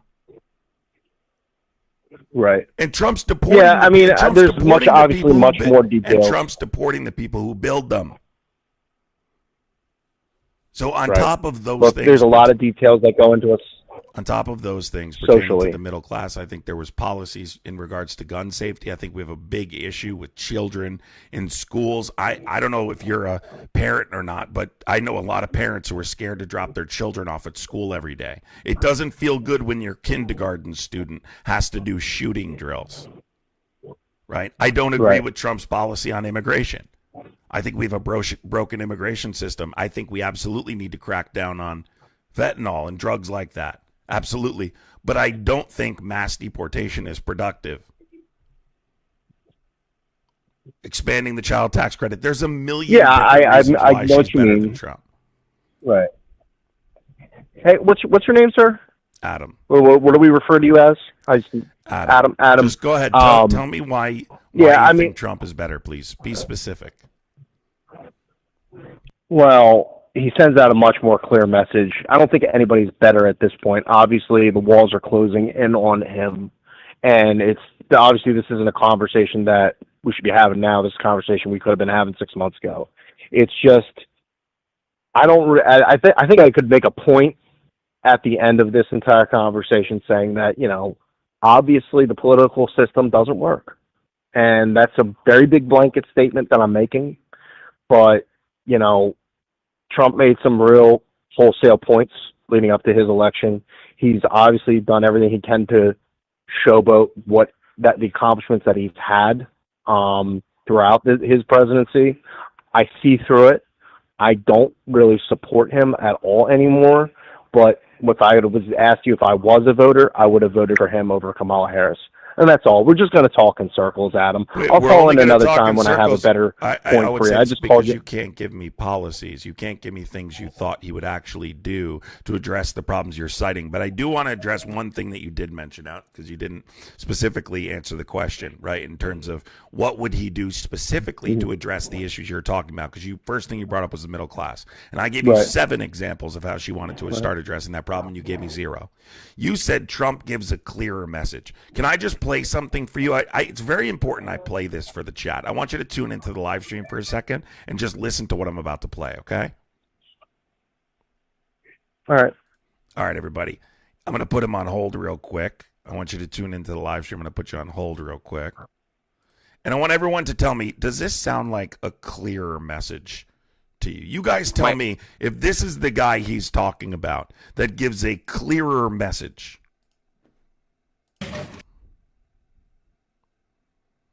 Figure. I've said that if Ivanka weren't my daughter, perhaps I'd be dating her. You know. Oh, it's so weird. I went to an Ivy League school. I'm very highly educated. I know words. I have the best words. We now have a gun on every table. We're ready to start shooting. June of 1775, the Continental Congress created a unified army. Our army manned the airport. It ran the ramparts. It took over the airports. The kidney has a very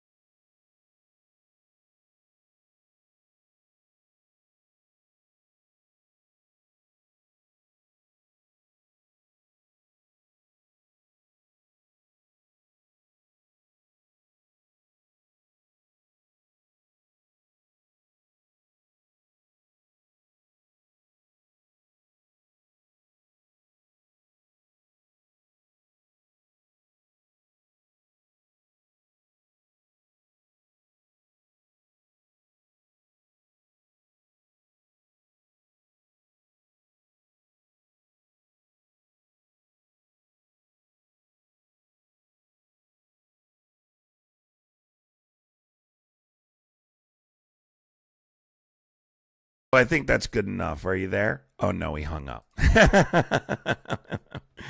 Oh, my God. Are you saying Donald Trump gives a clear message? Please tell me you're kidding. Guys, if you are enjoying the live, do me a favor. Everybody in here who's enjoying the live, hit the thumbs up, please. Hit the thumbs up. It's over to the side. Hit the thumbs up over here. Hit the subscribe button. Make sure you hit the bell so you know when I go live. And type 1 in the chat. If you're here, if you're ready for, you know what? Let me get some blue hearts in the chat. I'm seeing too much MAGA. Can I get some blue hearts in the chat to see people on the same side as me? I want to see that you're present. Are you present? Call from Angelo. Angelo, are you a Trump supporter? I did vote for Trump, yes. Okay, so you're a Trump supporter then? Can you hear me? Yes, I think you have a lag. I mean, I'm not happy with what's you're gonna have to call. I don't know. You're gonna have to fix that lag. I don't know what's happening there. You got a lag. Let me get some blue hearts flooded in here. Guys, if you haven't hit that subscribe button yet, make sure you hit that subscribe button. It's free. Would appreciate doing it. Make sure you know when I go live. Make sure you hit the bell so that way you're notified when I go live. If you'd like to support the channel, become a member of the channel. I go live almost every single day. I would appreciate becoming a member of the channel, becoming a member of the community, contributing to the Super Chat goal. All those things help push the content. See if we can get a Trump supporter to call in here. Call from And Angelo? Angelo, let's try this again. Hello. Oh, no, Angelo's thing Call is fucked from up. Kaylin.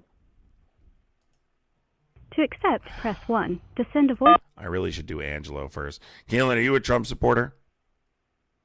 I voted for Trump, yes. Sorry, Angelo. I don't know what the hell Supporters. happened, dude. Sorry, go ahead. Oh, wait. Oh, No, I had a guy. I had a guy, This is, Kaylin. Angelo. Angelo was before you, and for some reason Okay. it kept cutting out. So I don't know why, but I just wanted to make. He should have gone first. But go ahead. What's up? All right, for sure. I just want to, try my hand at this. I can't call myself a 100% Trump supporter, but I do support an ideal, specifically just the deportation of illegals. That's all. All right, let's break it down. So, mass deportation is now. First of all, I like to break this into. First, we have to establish that you understand it's not free to conduct mass deportation, right? Can we both agree, right, that it costs billions and billions, if not trillions of dollars to deport people at the Sure. rate that Trump is trying Yeah. to do? Okay, so we understand there's this is at an incredible cost to American citizens, right? Now, I need for you to provide me, right, what justifies spending that amount of money to remove them. So I've heard this. I've had this conversation before with a friend, and I want to kind of explore this idea with you as well, since you're very well spoken, and I'll probably learn a thing or two from you, and who knows, maybe IU, right? So I have a position fine. too. We're going I to can tell you assume what that my it's going to position cost is. Sorry, go ahead. I can tell you what Oh my yeah, for sure. position Go is, ahead. too. Oh, okay. Yeah, so I'll just Yeah. simplify it. I am in support of granting mass amnesty. So go ahead. Mm-hmm. All right. So sure, we have the option of either do the mass deportations or we don't, keep the people. And I agree with you. Maybe that is an option, grant like mass amnesty. But for me, just how I want to support America, I want America for Americans. I want it to be done the right way. I want to set the precedence because what I mean by set the precedence is, just because you stayed here a certain amount of time and you got away with it, and now we're just going to let you be here, under those, pretense, whatever the right word is. I don't agree with it. If it's going to cost us to get rid of everybody at some point, we're probably not going to get there immediately. And I guess if we try to do it at that, such a large mass, it's going to cost us. I get it. I understand it's going to cost us. It's probably going to be like a really huge sacrifice, and it's going to hurt. But America will heal, and that's my belief that it will happen, because that versus giving mass amnesty, where's the limit? Because then it's not going to stop people from still trying to come in illegally, dodge the system for a set amount of time, and then gain amnesty that way. I don't think that's right. That's all. Okay, so I'm not opposed to fixing our broken immigration system. I absolutely understand we have a broken system, and no one is advocating for opening the borders and allowing anyone to come in with zero vetting process. That's not reasonable either.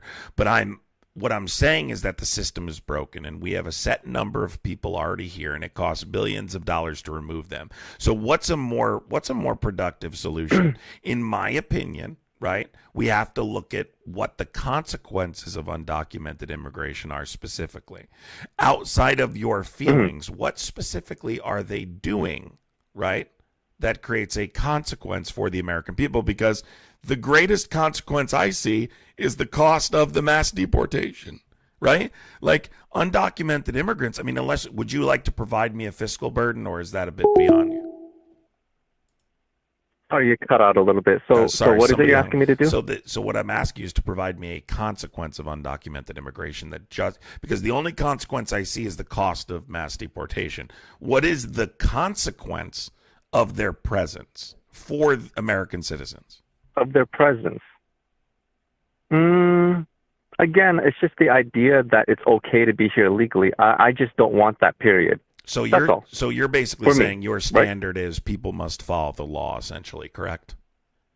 Yeah. Okay. Then why did you vote for a convicted felon then? That's one thing. Sure, I'm not educated in that. I'm not informed enough on that. But for just this concentrated focus right now, you know what? If this is this one thing that he wants to do, I'm going to support this one thing that he wants to do. If he gets in trouble for something later on and he's going to get punished for it, listen to me. He was a convicted felon when you voted for him. Okay, he was convicted in the state of New York of falsifying business records to hide campaign finance violations. He's a convicted felon in the state of New York. He received an unconditional discharge 10 days before the inauguration. An unconditional discharge because the judge didn't want to interfere with his ability to govern. Judge Merchan didn't want to interfere with his ability to govern. So if your standard is, well, it's against the law, well, you voted for a convicted felon. So your standard can't be it's against the law when these people are at most committing a misdemeanor. Right, we're talking about a misdemeanor. When I say consequence, we'll get him for that. When I say consequence, what I'm referring to is provide me the fiscal burden. Because what I'm going to now tell you is that undocumented immigrants commit very low portions of crime statistically.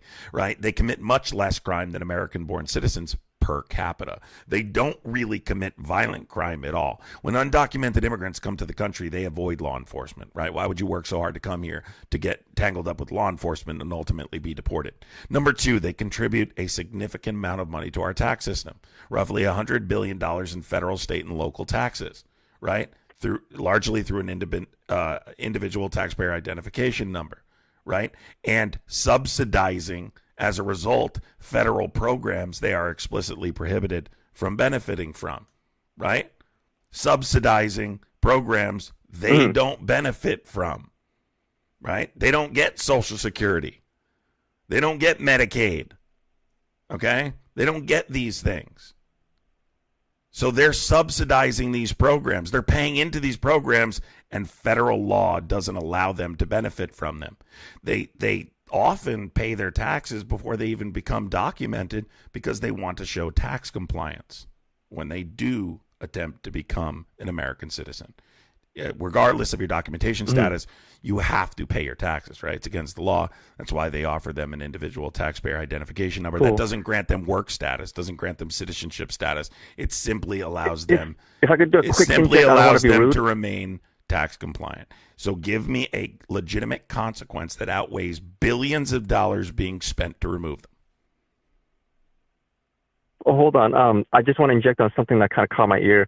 The illegal immigrants not getting Medicaid is actually, I don't want to argue and say it's not true, but it's more like I have experience with there. But when anyone who comes into the U.S. green card or any other like work visa, you do get issued a Social Security number. That's not an undocumented immigrant. You're now referring to lawfully present immigrants. So green. Excuse me, sir. Sir. If you have a green card, you're a legal immigrant. That's not an undocumented immigrant. So you can be eligible for Medicaid if you are a legal immigrant. We're talking about illegal, undocumented immigrants, right? And by the way, you must wait 5 years after obtaining qualified status unless you fall into an exempt category. So you don't know what you're talking about. Right? No, sir. Hold on, please. Let me inject some more here. Provide some more information where I'm trying to lead to.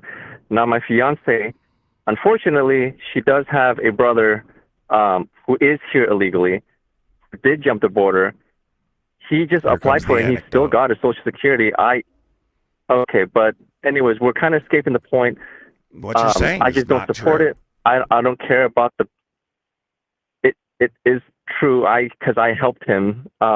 Go through that process because I work at the DMV. So how do you do that if you're undocumented and you don't have a Social Security number? Tell me how you do that since you did it.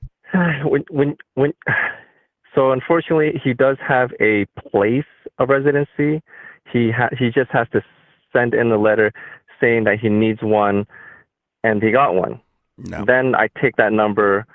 Yeah. No, you're lying. So you're talking about green card holders and refugees or asylees. No, he is not a green card holder. Is he a refugee or an asylee? Come here by legal means. Is he a refugee or an asylee? Is he lawfully present? I don't want to talk. No, he is not. Then you're lying. He has a registered address. Then you're lying. No, sir, I am not. don't care if he has a registered address. Are you admitting to breaking the law right now, sir?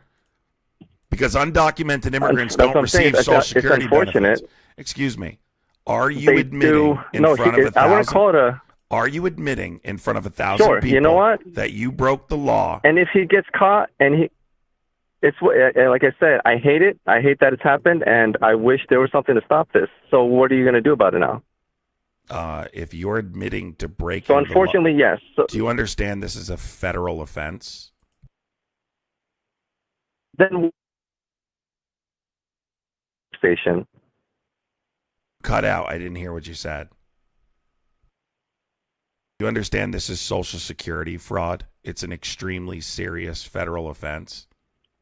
Yes, and that's the problem. I'm seeing it happen. So you're ready to go to prison for several years for doing this, right? Unfortunately, it's part of the process that he's allowed to do. No. So they're not if- allowed to do it. If it's illegal, they're not allowed to do it. You committed Social Security fraud. And yet he's doing it.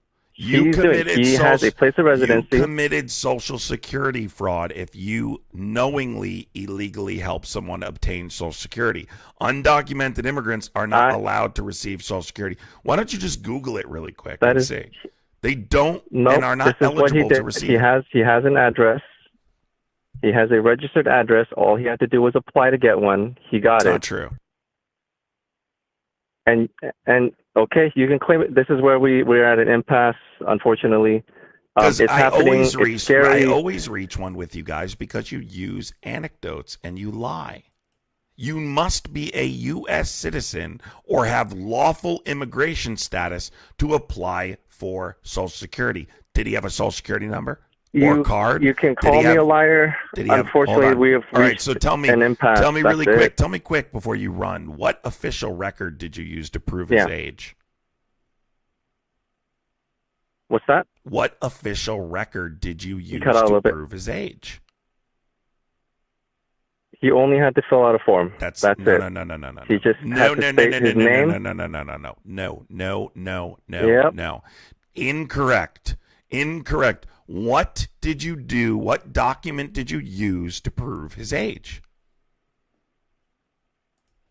He just had to fill out a form. No, you have to prove your age. And you have to prove your age, and you do that through your birth you're gonna have to have fun.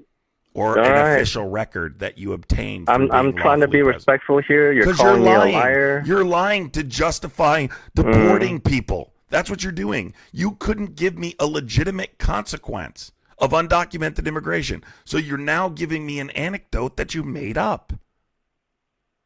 Do you understand? No, you're sir. talking, I'm sorry. So you're going to admit right now, yes. You've already threatened. Were you? I didn't threaten. Go anything. ahead. Fine. You know what? Report me. I don't need to report. I'm in San Diego. First name Kaylin. I work at the DMV. Congratulations. What's right? your name? You work but unfortunately, at the DMV? this exists in the system. So wait, you work at the DMV and Yes, sir. knowingly exploited. Go ahead. Wait. Did you? Excuse me. Did you just admit that you work at the DMV and you knowingly exploited that system?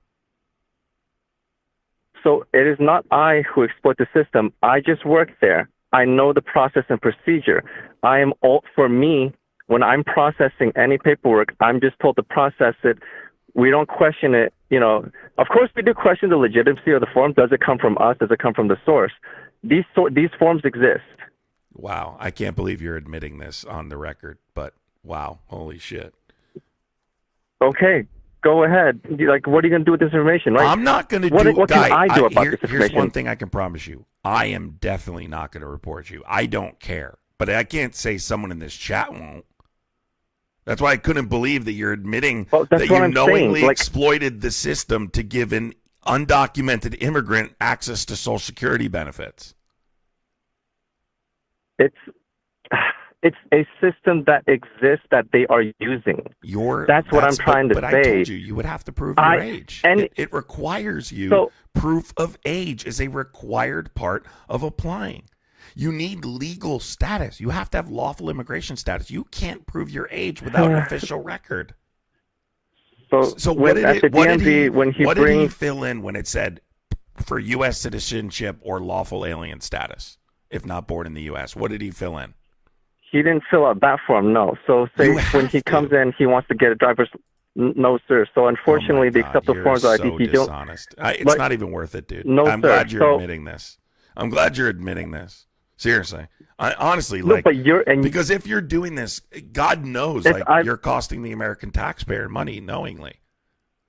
No, sir, that's the point I'm trying to say. So if I only know of one person that's using it, I'm not happy about it. How many others have done the same process in which I process the same exact paperwork in the same exact manner?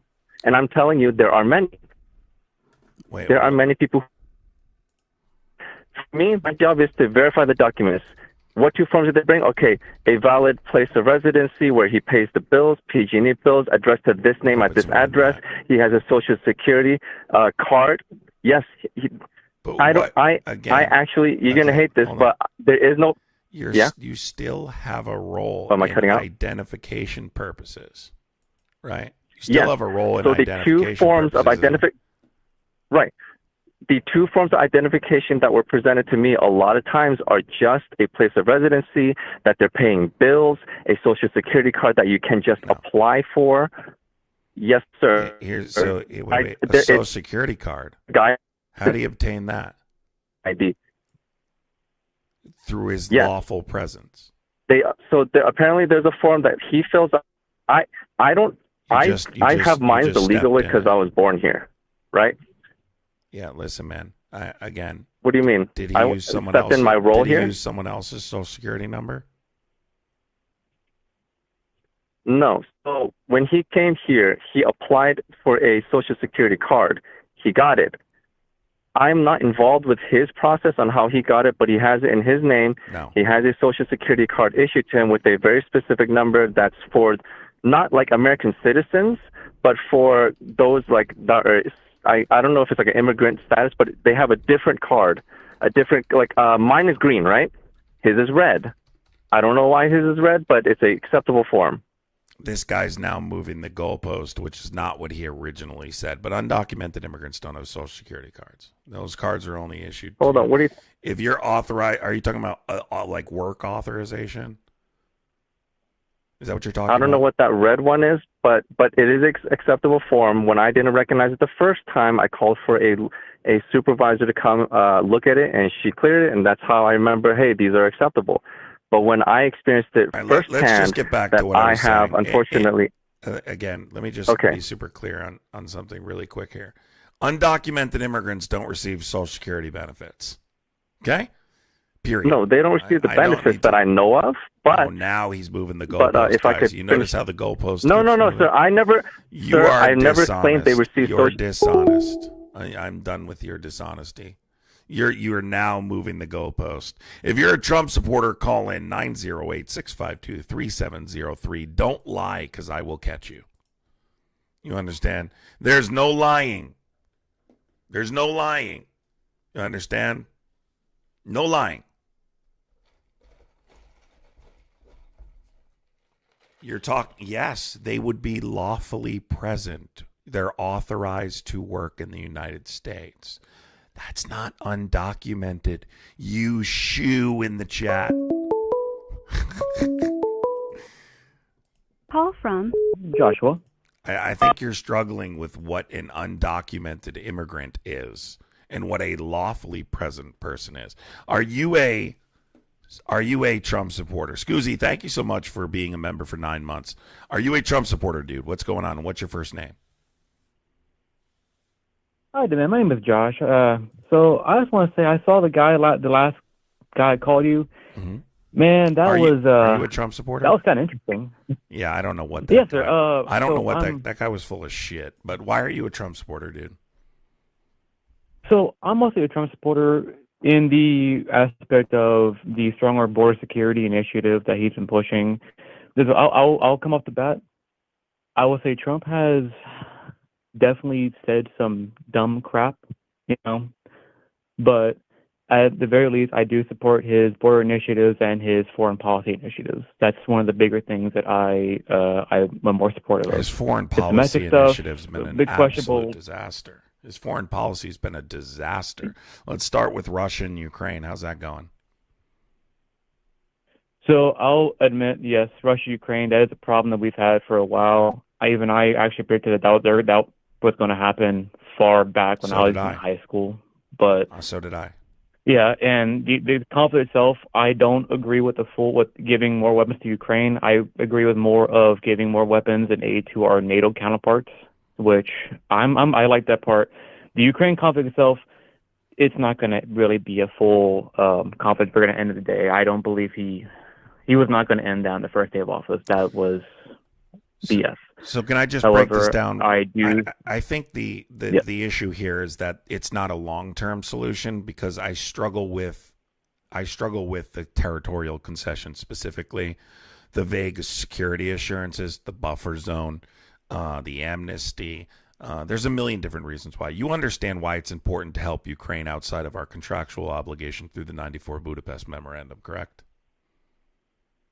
Yes, I know that part of that was that we were going to we were promised to give Ukraine security support after the Soviet Union fell, but there's been so many things that have happened, not just Trump administration, but over the last 20 years or so, where we were not giving them the proper issues. Well, just to clarify, because they surrendered their capabilities. So the United States is responsible in the sense, right, that they made an agreement to surrender their nuclear deployment capabilities and then receive security assurances as a result.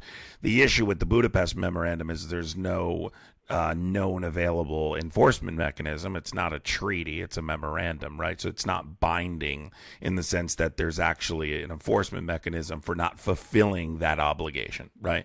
The United States technically doesn't have to, but it doesn't look good to the rest of the world. But Ukraine as a buffer zone, right? It really does. Go ahead. I'm sorry. What? Mm-hmm. Ukraine as No. I'm agreeing with you. Okay. So Ukraine as a buffer zone, right? Separating Poland, who's a NATO ally, from Russia is more or less why I have an issue with it, right? So like, if Russia, so let's say that they agreed to the peace plan, and what it looks like is that peace plan is going to involve significant territorial concessions concerning the Donbass region. Are you familiar with Ukraine and the significance of the Donbass region? Yes. Okay, so you would understand it's the economic heartland. Yes, there's a very high percentage of Russian. But you understand it's the economic heartland, right? Like their economy relies on the region to survive.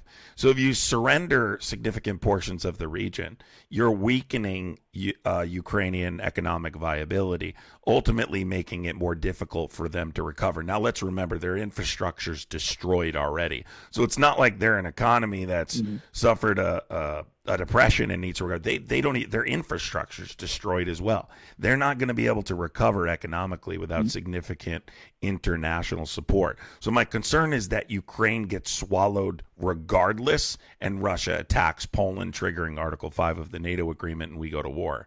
That's, I think, my biggest concern there. Right? Because short term, sure, you solve the war, maybe the killing stops immediately. But what happens in 5, 6, 7, 8 years, right? Like, and outside of just the immediate consequences, what kind of precedent are we setting for the rest of the world that authoritarian dictators can invade completely sovereign nations with democratically elected leaders and be rewarded for that behavior? We're not strengthening the sovereignty of Ukraine. We're weakening their sovereignty. If I may respond, so when it comes to this whole Ukraine peace plan, in my full opinion, it's not designed to work. The way that we see Trump, how he is, he's very strong-fisted, but he's also a person where he's going to throw you out at some paper, and he's going to, in a sense, trick everybody to think that this is what we're going to do, but then he's going to go ahead and, basically pull out the rug and try to get the better end of the deal for us or for our allies. I don't really see Ukraine as being the fight that we want to pick just to get or how do I word this? I don't think Ukraine's going to be the viable option that people think, as if we're going to go fight a war for it. It's not really worth it's not worth our soldiers' blood anymore. It's not worth our NATO, right? It's more like, hey, we're going to kind of build this wall like Russia. Our soldiers well, exactly. That's what I'm saying. Is that not yet, but right? They will be people if who Russia say that we attacks shouldn't Poland. be fighting the war. They will be if Russia attacks Poland. Exactly. Though. That's the point I'm making. Exactly. And I think we can actually agree on this: is that they want we as far as the U.S. as far as NATO goes, is we want to use Ukraine basically to be the thing that, hey, let Russia beat on, let Russia basically use resources, their munitions on, while we build up NATO. So because if Russia does get to Ukraine, at least we'll have a stronger NATO allies there to hold them off even more. And I'm not sure if you're aware of the amount of what the stats say or what the simulations say about our conflicts. If we do fight Russia now, we're probably not going to have enough munitions to fight them for 2 weeks, let alone 2 years, if people think there might be a further conflict. They're just nothing. We're not ready for it, munitions-wise, stats-wise, logistics-wise, anything. Like, our military is strong, our NATO counterparts are strong, but we are not ready to fight a full-on conflict with Russia. And Russia's not either, though. So that's why we're not worried about it. Russia's probably less. Russia probably couldn't sustain 7 days themselves. We're far more prepared than Russia is. But can I just say this really quick? You're kind of walking into the point, because this is my point. Our soldiers aren't dying there, but they will be if they attack Poland, which, by the way, this isn't really a conspiracy anymore, because Russia's been provoking NATO. You saw the drone activity. Oh, yeah. So there's no reason. But listen, there's no reason to not believe that they'll attack Poland now. And even prior to them provoking NATO, I made this claim, because Vladimir Putin. I always like to refer to this quote, because I don't think people understand, like, in terms of his plan to recreate the Soviet Empire, how he feels about the Soviet Union. In 2005, he said the collapse of the Soviet Union was the greatest geopolitical catastrophe of the century, was the worst geopolitical catastrophe of the century. Do you think that's a statement from a guy who is crazy or level-headed? Is the collapse of the Soviet Union the greatest geopolitical catastrophe of the century? No, right? No, of course not. Okay. However, think the Holocaust. Remember where he came from, though. The Holocaust is. Remember where he came from, though, is that in the. But the point. But remember where he came from, right? As a member of the KGB, is that he wants the Russian Empire back. He wants there to be the Iron Curtain once again, right? Which is, of course, to him and his political party and his military background, the KGB.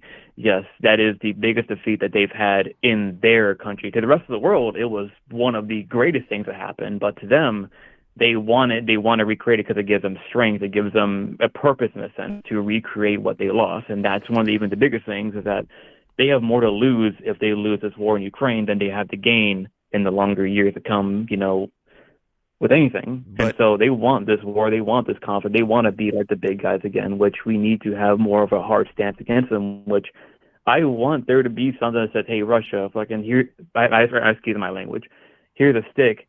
If you don't get back, we're going to hit you with a stick. And we're not doing that. We're not taking the stand yet, as we should have been, especially when you're right. They are doing drones and are entering NATO airspace, and now with recently where we're having aircraft pretty much shooting their drones out of the sky, it is a possible that we're going to have Article 5 coming in soon. But we need to have more of a heavier stance against the Russian enemies, so that we can finally say, hey, we are going to hit you. We need to have something in stance and actually have a spine to strike back if they try to do something, because they will. They're just like they're like a mad dog. Can I say this though? You do realize everything you are saying is in support of the narrative I just laid out for you, right? I'm arguing for a hardline stance. I agree. Okay, so then you agree. You can't claim his foreign policy has been a great success, and I could go through everything he's done. All of his foreign policy has been a disaster, whether it's Iran, the bunker busters dropping bombs on their enrichment facilities, Israel and Palestine. I could go on, and the Venezuela stuff. His foreign policy has largely been a disaster. And unfortunately, I'm running out of time for today, but I just want to seal this one thing up for you, right? This is not what Trump wants, right? Trump has been asked, would you honor Article 5 if it came to it? And he said it depends on your interpretation. Interpretation? There is no interpretation. It is what it is, right? What do you mean? Someone interprets Article 5 differently? So I'm scared. I'm worried about whether or not Donald Trump would honor Article 5. But I think this goes beyond Trump. That's why I'm saying Biden's approach was do not sit down with Vladimir Putin, demand a ceasefire, and then and only then will we sit down and have a conversation about a long-term peace plan. Putin wouldn't even agree to a ceasefire. They're actively negotiating while he's targeting civilians because Putin is controlling the negotiation, not Trump. If you saw the 28-point peace plan, and I know it's different now, there's a 19-point peace plan. I have not seen the finalized version, but I do know that there are significant territorial concessions. I do know they're capping their military. The original proposal was a 150,000 reduction to their troops are roughly 750,000 strong. They wanted 150,000 reduction to their 750,000 troop, which limits their ability to fight off future threats. They want mass amnesty because they've committed terrible war crimes. I would look up the Bucha massacre. Vladimir Putin is considered a war criminal by an international court for deporting Ukrainian children to Russian-occupied territory. Right? They've done awful shit. Renouncing any future NATO membership. I wouldn't even, if it was up to me, I wouldn't sign a deal that doesn't involve NATO because I know eventually he's going to swallow Ukraine. And as it comes to security insurances, just overall, they're extremely vague. There's not really something solid. There's not really something concrete.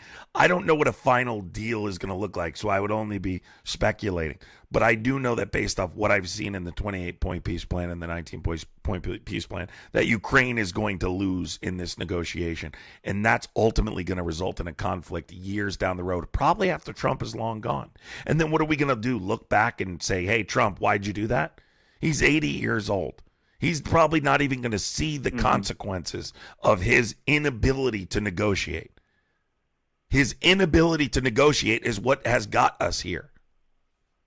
So anyway, thanks for calling in, bro. I have to run because I've been on here for over 2 hours, but I appreciate you calling. Call again and we'll go over the rest of his foreign policy. Okay, brother. All right, bro. Hey, I want to thank you, man, for your time here. I enjoy your show. Take care. Bye. Thanks. Bye.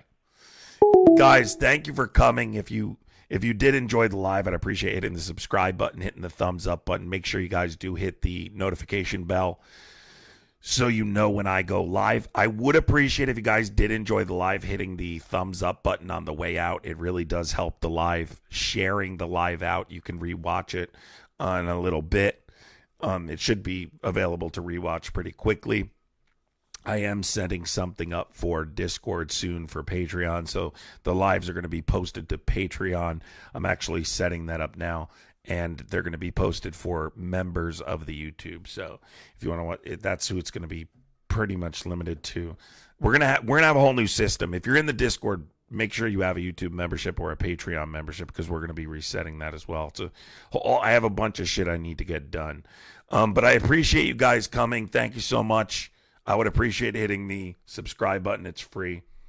Yeah, and that's pretty much it. I love you guys. I hope you have a wonderful day. I should be on tomorrow morning on TikTok. If you guys did enjoy the live, I'd appreciate some blue hearts to show me you enjoyed the live. And yeah, I hope you guys have a wonderful night. Does everyone have their Christmas tree up yet? You got to put your Christmas tree up yet and play a little Bing Crosby in the background. Christmas tree and a little Bing Crosby, you know what I mean? But I love you guys. I appreciate your support. Thank you so much. Even if you're just liking the live, hitting the share button, I appreciate you so much. Subscribing, all those things. I appreciate you. So thank you so much for your support, everybody. And I hope you enjoyed the live. It should be available to watch almost immediately after I'm done. Sometimes it does take a second to update it to high definition, but it should be available for you to watch pretty quickly. All right, everybody.